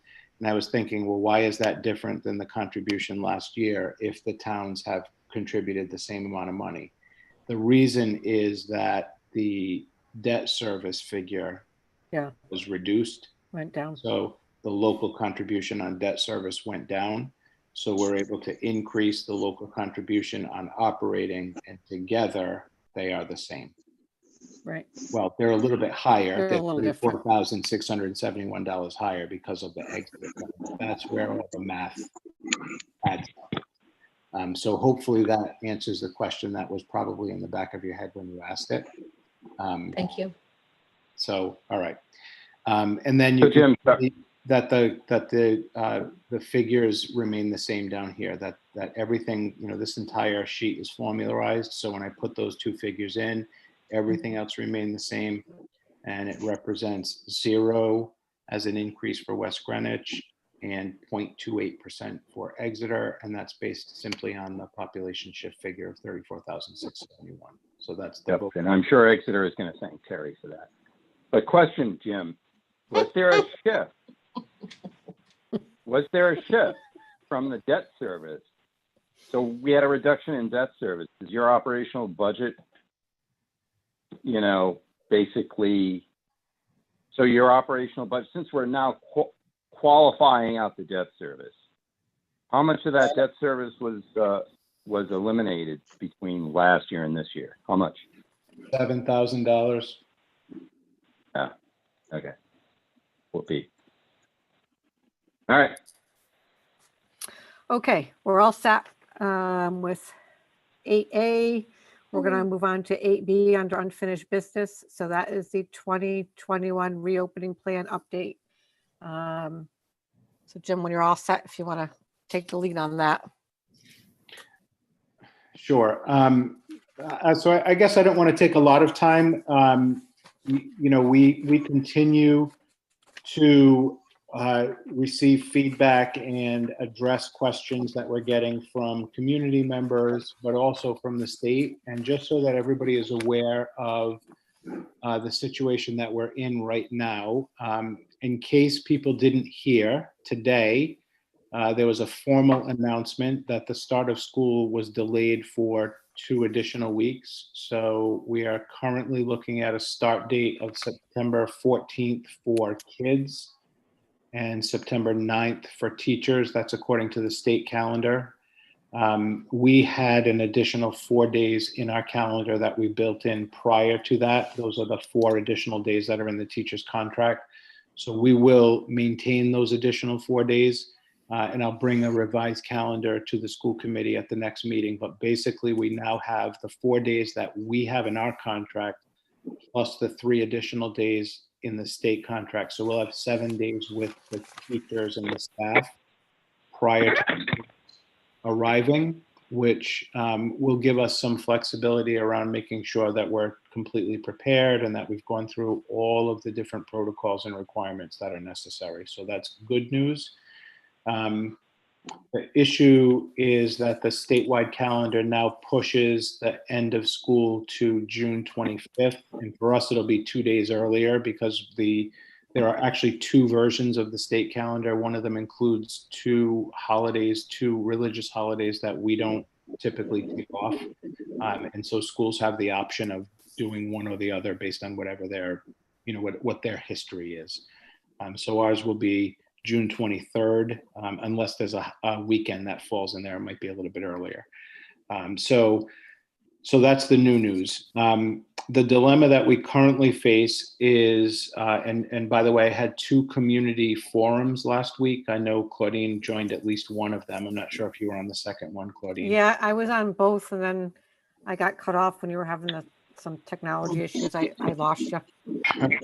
Yeah, well, I mean, thankfully we got through those, and thankfully the other administrators were able to fill the gap for me while I was getting back on. But so two community forums that were attended by hundreds of our families. There were 300 and something families that participated in one way or the other on the elementary forum. And then I didn't get the official count from Jeremy on the secondary forum, but lots of people participated in that one as well. So I shared all of the updates with the families that participated, and I included the dilemma that we face. And this is based on the Rhode Island Department of Education feedback from our submission. So we were told that we needed to submit multiple plans, and one of the plans is called partial return. Partial return, if you look at the language in the guidance that was provided to us, implies that some children are in school on any given day and others are not. And it doesn't specify grade levels. In fact, it gives an example of an elementary scenario where some kids are in school and some kids are not, as a definition in that guidance document. That's what we submitted for our partial plan. That's what we, as a reopening committee of 75 plus volunteer members, 30 something parents, community members that were on that, that's what we came up with. The feedback that we received was that the expectation from the state is that partial reentry means full elementary in-person return. So you can be partial at the secondary schools, but they want elementary kids to be in school full-time, even under the partial return model. And so that's not the plan that we submitted. We have pushed back on it, and they are continuing to push back on us. So one of the things that we started to do, and I did an informal poll during the community forum that I held, is I laid out all of the facts about what we submitted, about what the state wanted, about what our concerns were, about what the state's concerns were. And I did an informal poll. If we return under the partial model, what is your preference? Is your preference that your child goes to school every day, which is the state's preference?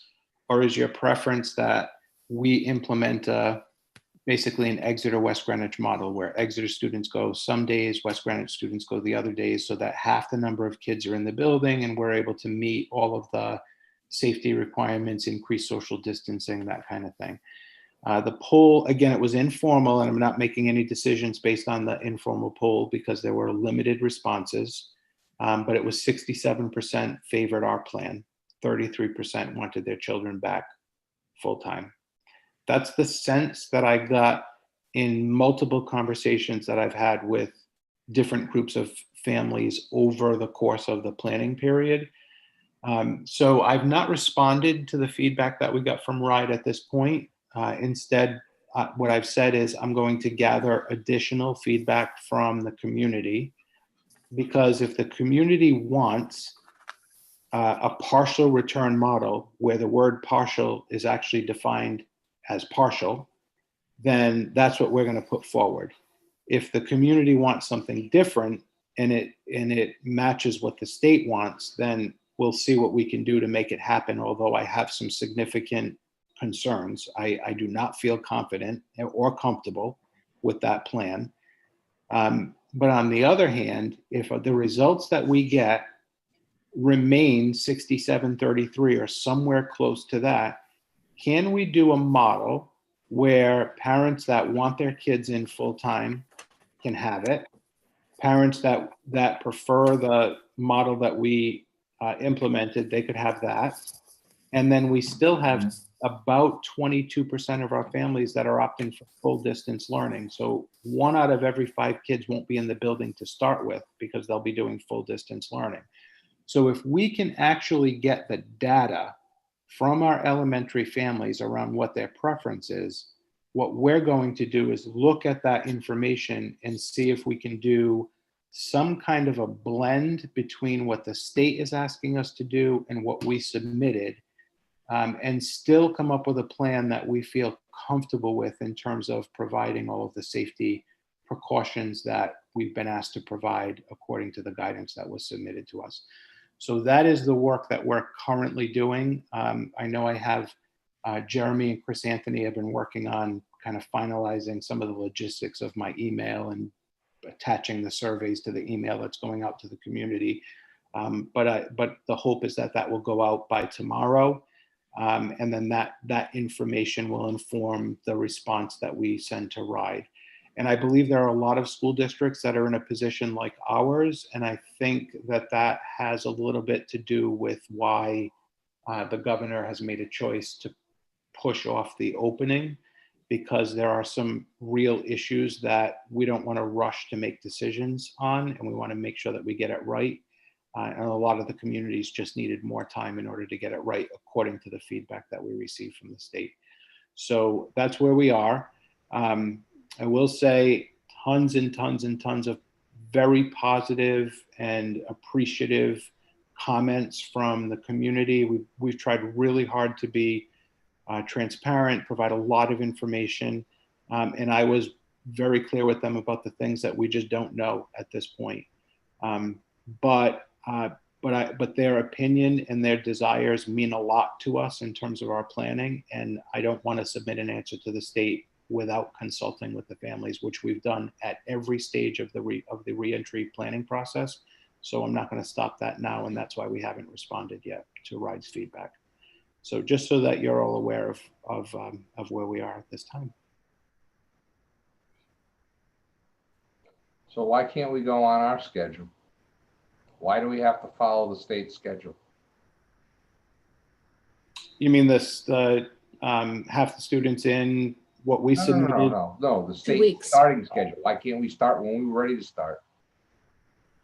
So the governor, in her announcement today, I think she also referenced some concerns around the numbers. I have not listened to the taping of her announcement. I got the heads up earlier today that it was coming, but I would have to listen to her rationale. I think part of it has to do with some schools needing some additional time, and part of it has to do with some real significant concerns around safety and the trends that we're beginning to see. So I'm not sure that we have the ability to open up earlier than what she said. So it's funny how all these trends are showing up now. Just saying. I was watching something on the news today when they were talking about the massive increase in the percentage of children that are testing positive. Yeah. The media is all over this. They're a bunch of freaking phonies. Jim, can you do me a favor? Can you take your spreadsheet down so I can see everybody? Sure. Thanks. Is that better? Claudine, you can select the switch to video view instead of screen view, even though his screen is showing. You can select to change what you Shut off your stream, your screen sharing. Okay. I shut it off, right, Jeremy? Yeah, it's good. I'm good. Okay. Thank you, Jim. You're welcome. All right. Anybody have any questions on the reopening plans? Comments? Everybody's good? Jim, I would only say that I Roger. meant to reach out to you last week and I got busy. But the feedback from the families was overwhelmingly positive. Those 2 forums were extremely well received, and people don't expect answers to questions where the answers don't yet exist, but they appreciate your transparency, your honesty, and your incredible patience answering all their questions. It was very much appreciated. Good to hear. Thanks. Thanks, Terry. Okay, thanks, Jim. Okay, we're on 8C capital project update bond discussion. Bob, you can take a lead on that. Yep.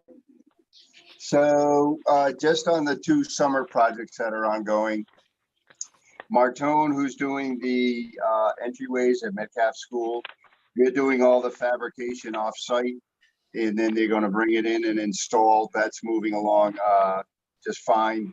Steve Bailey is running point to make sure they have access to that.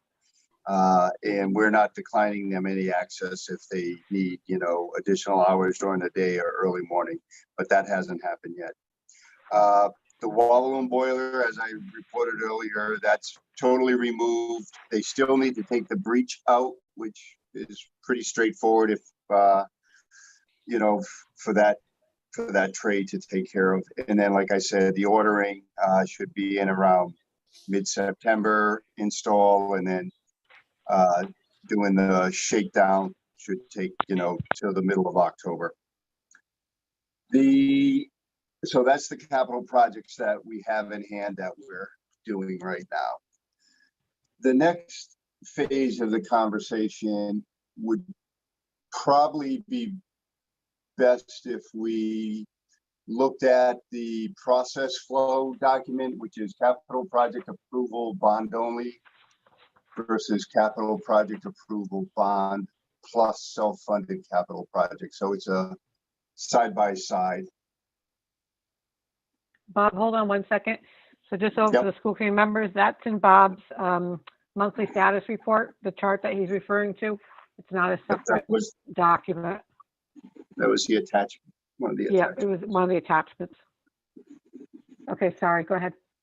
Nope, that's fine. So just this is more concept, and the dates are in there just as kind of placeholders and things we could do as a school committee, but there are dates that are based on calendar events, but again, there's no obligation to have any of these events happen on those dates other than the actual event that would occur on those dates, if that makes sense. So basically, if you flow through, the left and the right hand columns are almost identical until you get to the fourth box down where it says the council approves the MOA for 17.4 million. The council approves a project, the MOA for 17.4 million plus projects financed with, and again, the number could change, 5 million of self-funded projects.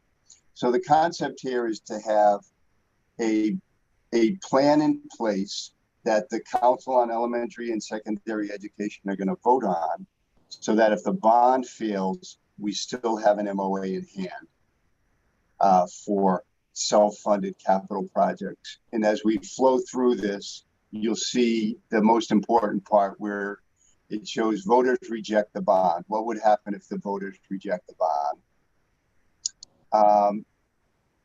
So under a bond only approval, which we would be sending to the state on September 15th, right now we're targeted only for the $17.4 million of bond.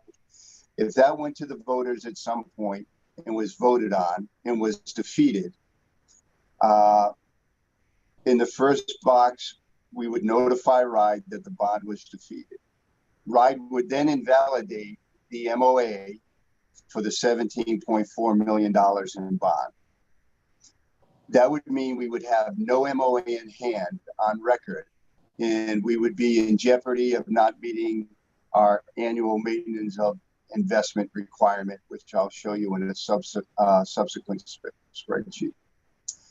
With no MOA, the district would have to seek emergency approval from RIDE for capital projects on a project-by-project basis to be eligible for housing aid. We've done that in the past, but eventually they would call us in and say, you need to submit a capital plan. And the last then that would be the following blocks. After, they might give us a couple of years of applying for an emergency capital plan, but probably not much more than that. They would want us to come in. And then at that point, we would have to go through a stage 1 through 4 application all over again. So that's all the money that we've invested so far as through school committee action and town council approval and, you know, being on board. We would have to start that all over again. That's if the bond was rejected by the voters at some point between, you know,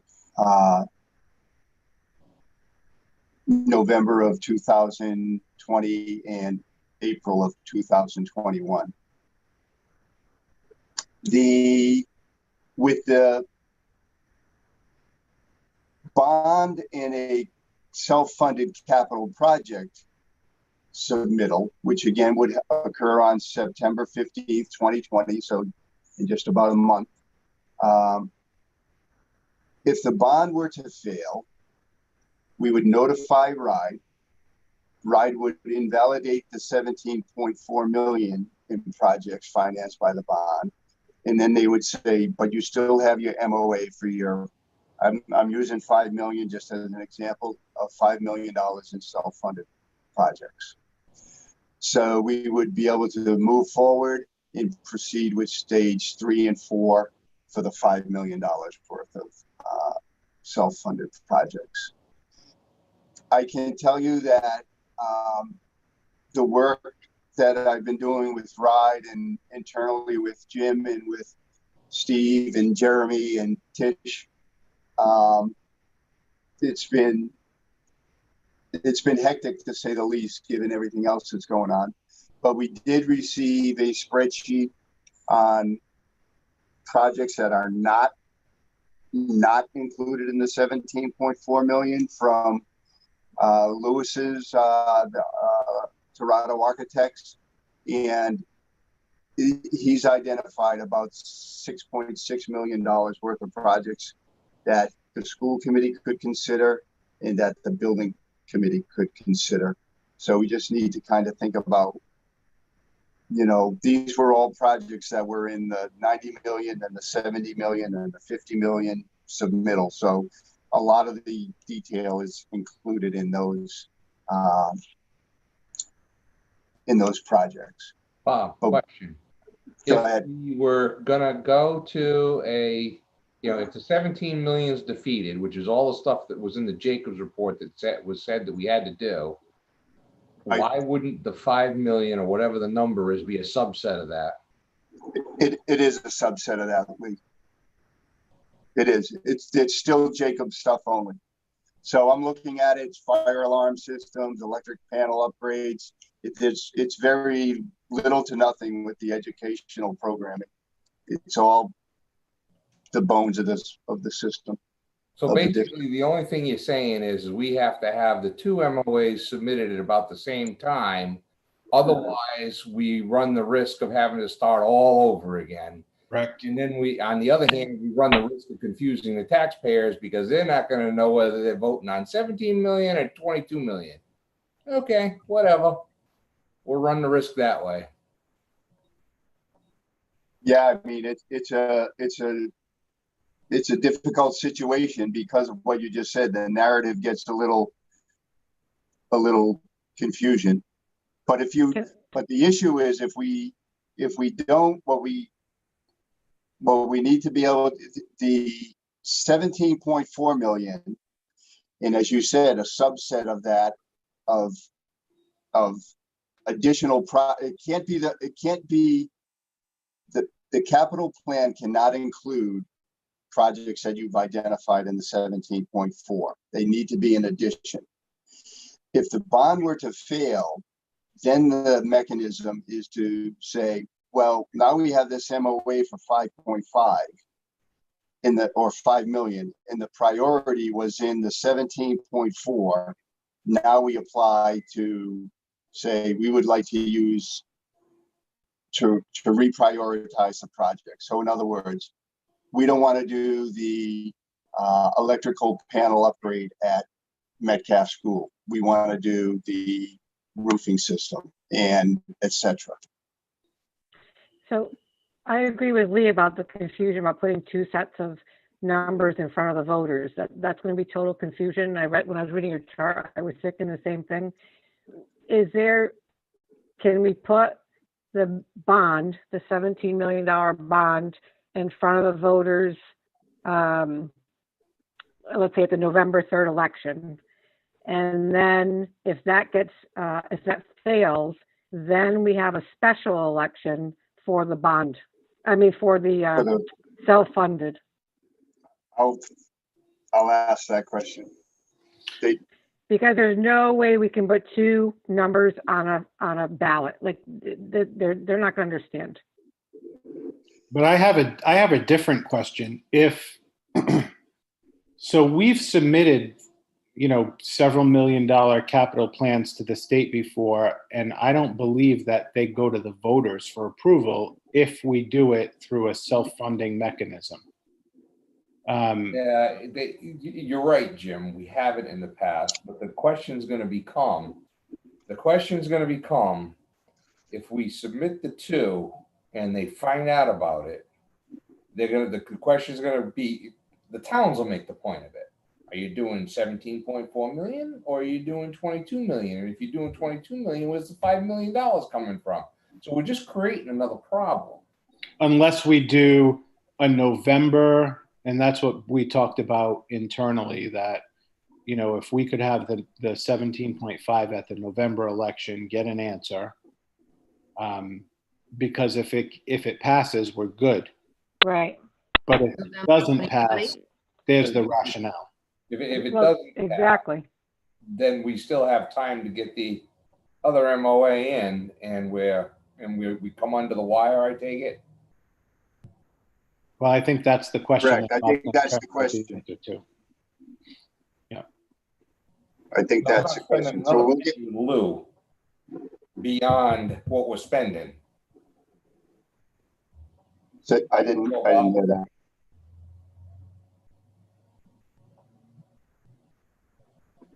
Can you repeat that, Lee? Can you repeat I'm that? not spending another penny with Lou beyond the $17.4 million that we're doing in this MOA stuff, because we basically got one shot at this thing, and that's it as far as I'm concerned. So under your scenario, so Lee, just to be clear, under your scenario, or under not your scenario, but a scenario, it would be 17.4 million bond vote November 3rd. That fails, then cull out of that 17.4 million projects that the building committee, school committee agreed that we could self-fund. Right. And then do a special election off of that. Right. As long as exactly. as long as we're in a situation where, we don't have to start at stage one again. Right. It should just be pulling projects out of the $17 million bond and putting them into, a $6 million self-fund. There should be no additional. There should be no additional work. It should be the. And then a $6 million on top of that, or whatever the number is, and then we have to go back and jockey it because. No, yeah, it should be the subcommittee, the building subcommittee, identifying the $6 million or wherever the number is that we can self-fund, and then coming to school committee for approval. Got it. Perfect. That's great. That's excellent. I don't know if the deadline is different for school districts, but for local questions from municipalities, for the November 3rd election, the deadline has passed. That was August 5th. Thank you, Terry. That's very helpful. It may be different for school districts. There's another question not. for us to ask, Bob. Well, Are we too late?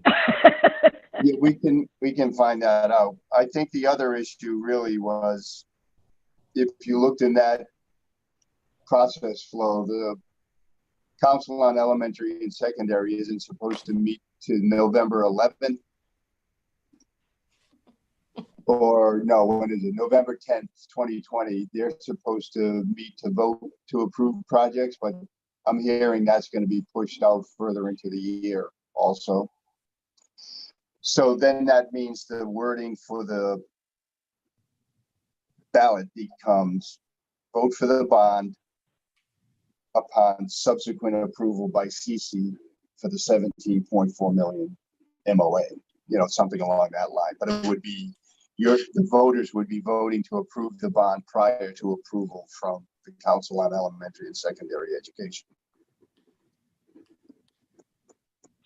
I'm assuming if we have to do the 6 million self-fund, we're not going to have enough time to wait for the council to approve the project and then be able to vote and get to that all under the time frame that it's all due, correct?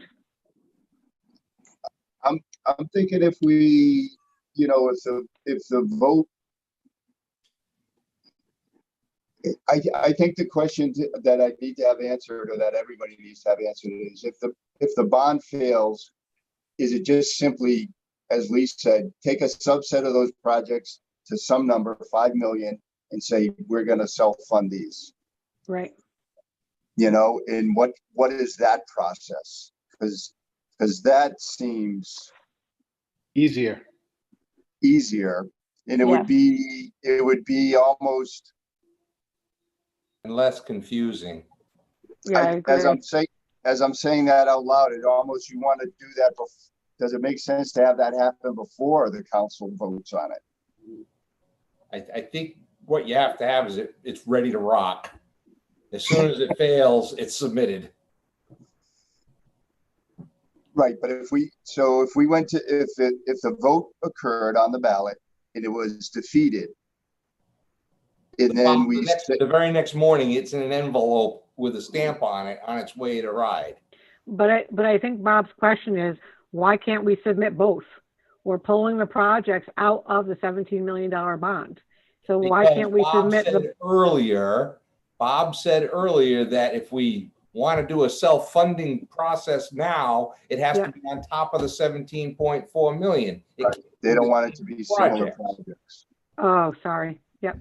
So then it would be, but my question is a little different, is if the council hasn't voted on the MOA, so we precede their vote on the ballot for the 17.4. The 17.4 gets defeated. The council still hasn't voted. I don't know that there's enough time to say, oh, we're not going for the 17.4. We're only going for the 5.5. I would need to talk with RIDE and say, how does that, what are the logistics of having that happen? Because then the Council on Elementary and Secondary is only voting on the 5 point, or the lesser, not the bond, but on the self-funded. Well, we'd be withdrawing our request for a bond money because it didn't pass. So to me, the memorandum of understanding with the self-funding is a total separate issue. Like the council's voting on a bond number, right? Like the bond project. So I think at that point you're withdrawing the project, and then we're gonna do a new process where we just submit our self-funded projects like we usually do. Yeah. So I think that we just want to make sure, because the rules for this whole process are sometimes inexplicable.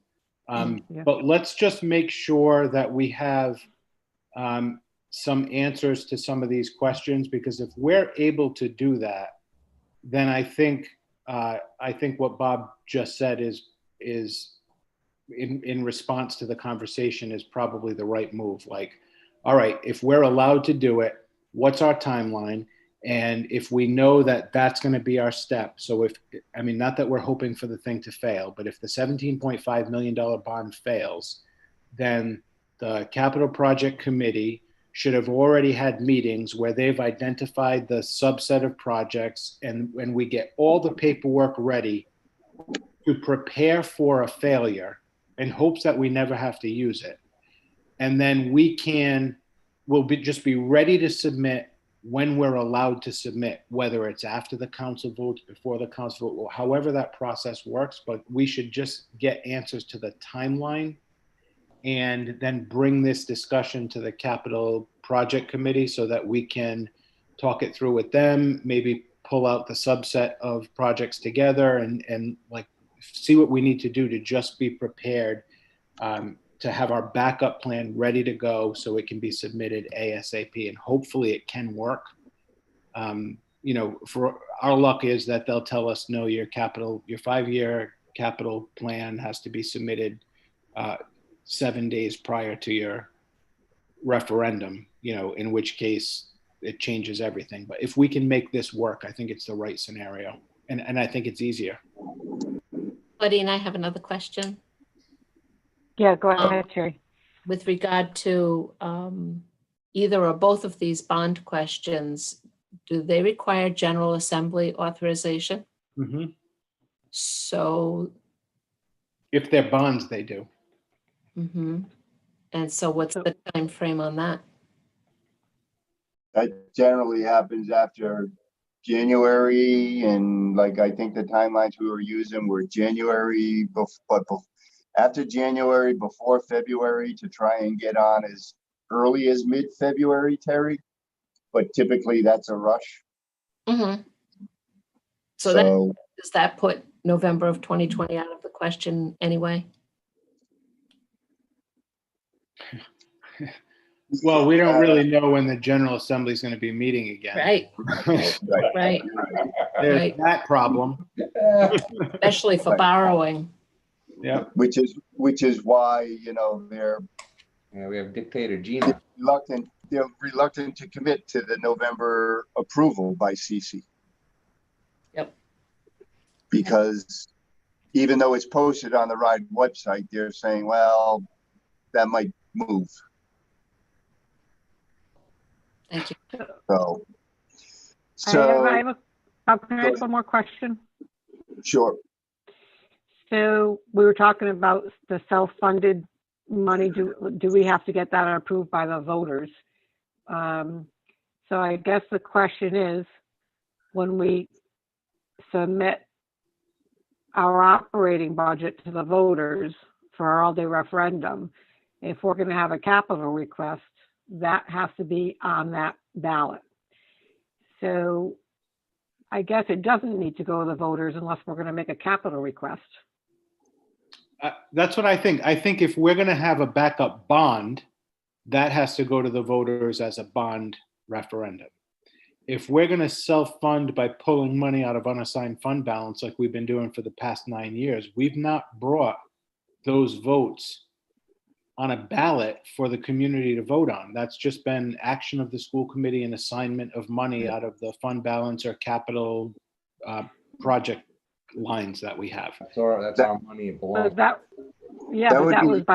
was by choice because we didn't want to ask the towns for money for capital, right? That was by choice. Right. So I guess my question is, if we are going to ask the towns for money for capital, then it has to go on the referendum when we get our budget approved for that particular year in April. Yep.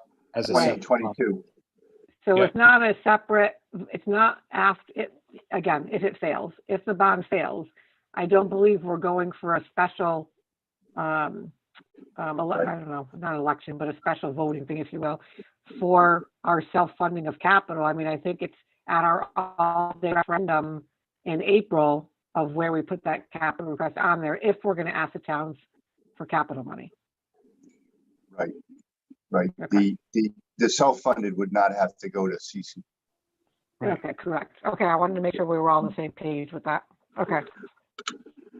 Yeah, so that's what my original question was. Because unless we're going for a backup bond, we've not gone to the voters for like a special vote because we haven't asked for any capital money as part of the budgeting process at least in my tenure. Right. And B, we've done so many projects, but we've not had a vote of the community to approve like the Wawalum Boiler project. That's self-funded. It came out of existing funds. The school committee voted, the capital project committee voted, and then it's just a go. Right. That didn't have a genesis of seed money to get started. And who knows if we're going to have any after this year. Yeah. Well, that's kind of why I'm asking about this capital request in our, in the all-day referendum. So Exactly. if we get to the point where we can't self-fund everything, if the bond fails, then we can make a capital request. It's not a bond. I don't know. Correct. I don't know how the towns would pay for it. I guess that would be up to them, but I mean, it's a capital request when we submit our operating budget, It's not borrowing. right? Okay. Sorry, Bob, I'm good. No, it's all good information. There's a lot going on there. There's a lot of moving parts, and you guys have been around government enough. Sometimes it's very hard to nail down a specific answer to a specific question. So now if we go to the second document that we could look at, which is the maintenance of effort. And this is Rhode Island General Law 16.7-23. And if I could just mention to the school committee members, that's the new email Bob sent out today to replace the one that was in your packet. Yep. Okay, thanks. So, when all I have this, to leave, so have a good evening. okay, Okay, thanks, Paul. Thank you.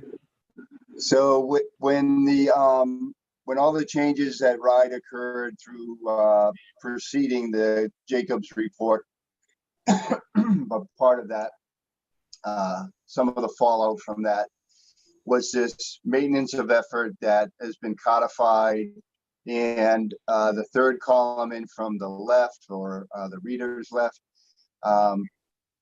where it says MOE percent required. So in FY21, it's 2%. In FY22, it's 2.5%. That's an operating budget. And then from there forward, it goes to 3%. So in FY21, current year, we've got to expend 2% of the operating budget on capital projects. And we're going to do that. The maintenance of effort includes specific budget line items, maintenance, workers, salaries, benefits, and then specific supplies, materials, and expenses related to maintenance. And then, of course, capital projects. So in FY21, the obligation was 667 based on, I just had to create a document here. So it's based on FY20 budget. We know that it's actually lower than that right now. It's the it's the number that the committee voted on tonight, but so we can lower that. But you can see that the MOE starts at $667,000 that would have to commit. The district covers that with 603 versus with the maintenance, salary, and benefits and the things we do in-house to qualify under the maintenance. So we require $64,000 of capital projects. So if you begin in 2022, all the way balanced to meet the MOE in dollars. So that's the far right-hand corner, reader's right. We would have to spend over the next 5 years, $1.7 million in capital projects. That's assuming level funding the budget in after FY22. So we better hope the bond passes. Pardon? We better hope the bond passes. Lee, you're able to summarize an entire story in just one sentence. Yeah. You want to know something? So, I noticed all you guys are sitting in air conditioning. Maybe Amy. I'm not. Tell, but I am. I'm not. it's 100 flipping degrees here in my little. It sure is. I can do this, and 3 hours later. Oh, no. Blow the air conditioning in from another room. I know what you're doing. But I think this illustrates, if the bond stayed level funded for the next 5 years, in everything else kind of stays the same. The salary and benefits, those come right out of the contract language, and then some, again, kind of building in a projection. We're in the 1.7 million to $2.5 million that we would have to do in capital projects over the next 5 years, regardless of, you know, a bond passing or failing, or a $5 million or a $4 million, you know, self-funded capital project. We know that we're in the vicinity of having to do at least $2 million worth of capital projects just to meet MOE. By meeting MOE, the maintenance of effort around investment in capital investment, that allows us to get the housing aid. So there's a bit going on here. I know that, but it's easy to get distracted right now, given the work conditions we're under.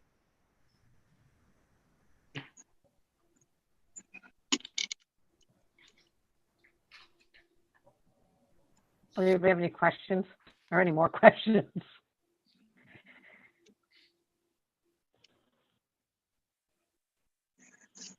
So if the bond fails, I'm always thinking worst case scenario. I'm thinking we're going to have a meeting with the towns to figure out what we're doing with capital, because we're going to be in pretty bad shape with next year we're going to have, or the following year, we're going to have a structural deficit in excess of $1 million. So, and there's no digging out of it. I mean, in 2022, we would have to do a 200 and, well, the budget's going to be, well, we don't know what the budget's going to be in 2022, but under this scenario, you know, we're going to have a capital project of at least a couple of $100,000 to do. If we don't have an MOA, then we'd have to apply for an emergency project in order to get any sort of housing reimbursement on that investment. And if we don't have an MOA that is of the magnitude to address the HVAC system at the high school, that's continues to be problematic for us, and maybe more so than not, given the current Definitely. Yeah. state of affairs. I mean, that's a whole other issue that people, you know, I don't want to go off task here, but HVAC is going to become a hot button topic going forward. Yeah. Given, you know, the virus. I'll work, Okay. you know, Jim and I will work on getting the right answers from from RIDE. I hope they're good answers. It takes lots of time working with them, and they're all working remotely, so it's not super efficient. It's kind of like doing minutes with them. You have a conversation, you walk away, you record what they wrote, you submit it back to them, and they said, no, that's not what we meant. And it just goes round and round and round, but we'll get it. Kind of like partial return. Yep. Kind of like that. And since you brought that up, I just want to tell you that Jeremy sent me a private message that we've had almost 1,300 views between the two community forums on YouTube. That's besides the people that were live viewers on the Zoom meetings. So we're approaching like 1,500 either participants or views on the two community forums. So that's pretty powerful statement. We must be entertaining. Excellent. I don't know. I think the second forum, when I had some tech glitches, that was probably entertaining for some people. No, that's good. It's awesome. I get it's excellent. We have such great public participation because we have our three most important hot topics right now: the budget, the school reopening, and the capital projects. Mm-hmm. And they're going to be continued discussions for the next year to 2 years. They're going to be our top topics. Where are What? we besides Zoom and YouTube? Like online. Where online are we besides Zoom and YouTube? So the forums are posted, and all of the communications that I've sent out to families throughout the whole process are on a COVID-19 tab on the front page of our website that I've also communicated out to all of our families. So there's like a home page for every communication from me, and the posting of the 2 YouTube recordings of the community forums are on there as well. I got you. Okay. Okay, I was just curious. Okay. Any questions, comments on the capital? Can I just address that question? Go ahead, Jeremy. That was also posted to our school Facebook pages and our school Twitters. So we communicated to parents over social media as well. Nice. Thanks, Jeremy. Okay, I think we're good then. Thanks, Bob. Thank you for listening. I know that wasn't easy. So on that topic, we'll wait your direction after you and Jim get the answers to those questions. Yeah, we'll talk with Jim. Lee, I heard what you were saying. I think you are right on, because Lou is talking about if we're going to do additional projects, say the 5 million of self-funded projects in addition to the 17.4, it's definitely going to drive up his costs. Yeah, no, we're not paying any more money to Lou. Lou's done. Yeah, well, it doesn't make any sense anyway. No, so I'll touch, Jim and I will touch base tomorrow, I'm sure, and I'll work with our friends at RIDE and we'll try and get this done. We're running, there are deadlines that mean something to us, and I feel like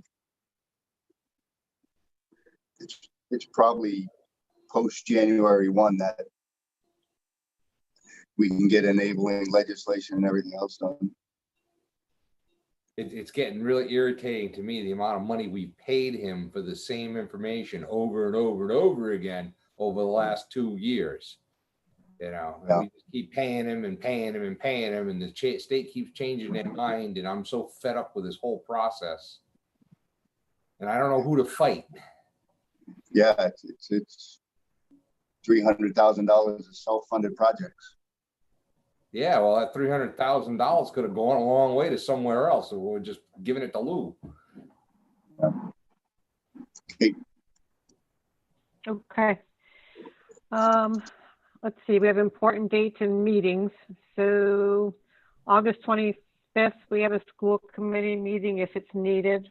I would assume that it will be needed. Okay, so everybody put that in your calendar. And then, Claudine, I don't want to interrupt you, but based on the announcement today with the postponing of schools, Yeah, the all staff orientation, professional development for teachers, all that, the first day of school, like Yep. the rest of that is irrelevant at this point. Everything will Yep. be revised. That I will bring that to the school committee meeting at the August 25th because it will be needed. yeah, no, good. I was gonna not read the rest of it saying that Yep. the dates have changed, so that we'll have those down. Effective later today at on. 1 o'clock, Okay. everything's changed from the first Yeah, date on that list on, everything's changed. yeah. And actually at August 25th, might change again. Yes, it might. Okay. Okay, I think we're all set, everyone. So if we can have a motion to adjourn. So moved. Second. Okay, I'll take a roll call vote. Member Kissinger, Aye. Member Donovan, Aye. Member Gardner. Aye. Okay, and I'm an aye. Super. Thanks, guys. Thanks for hanging in there. Yeah. Thank Thank you, you. everybody. Yeah. Thanks, Michael. Good night.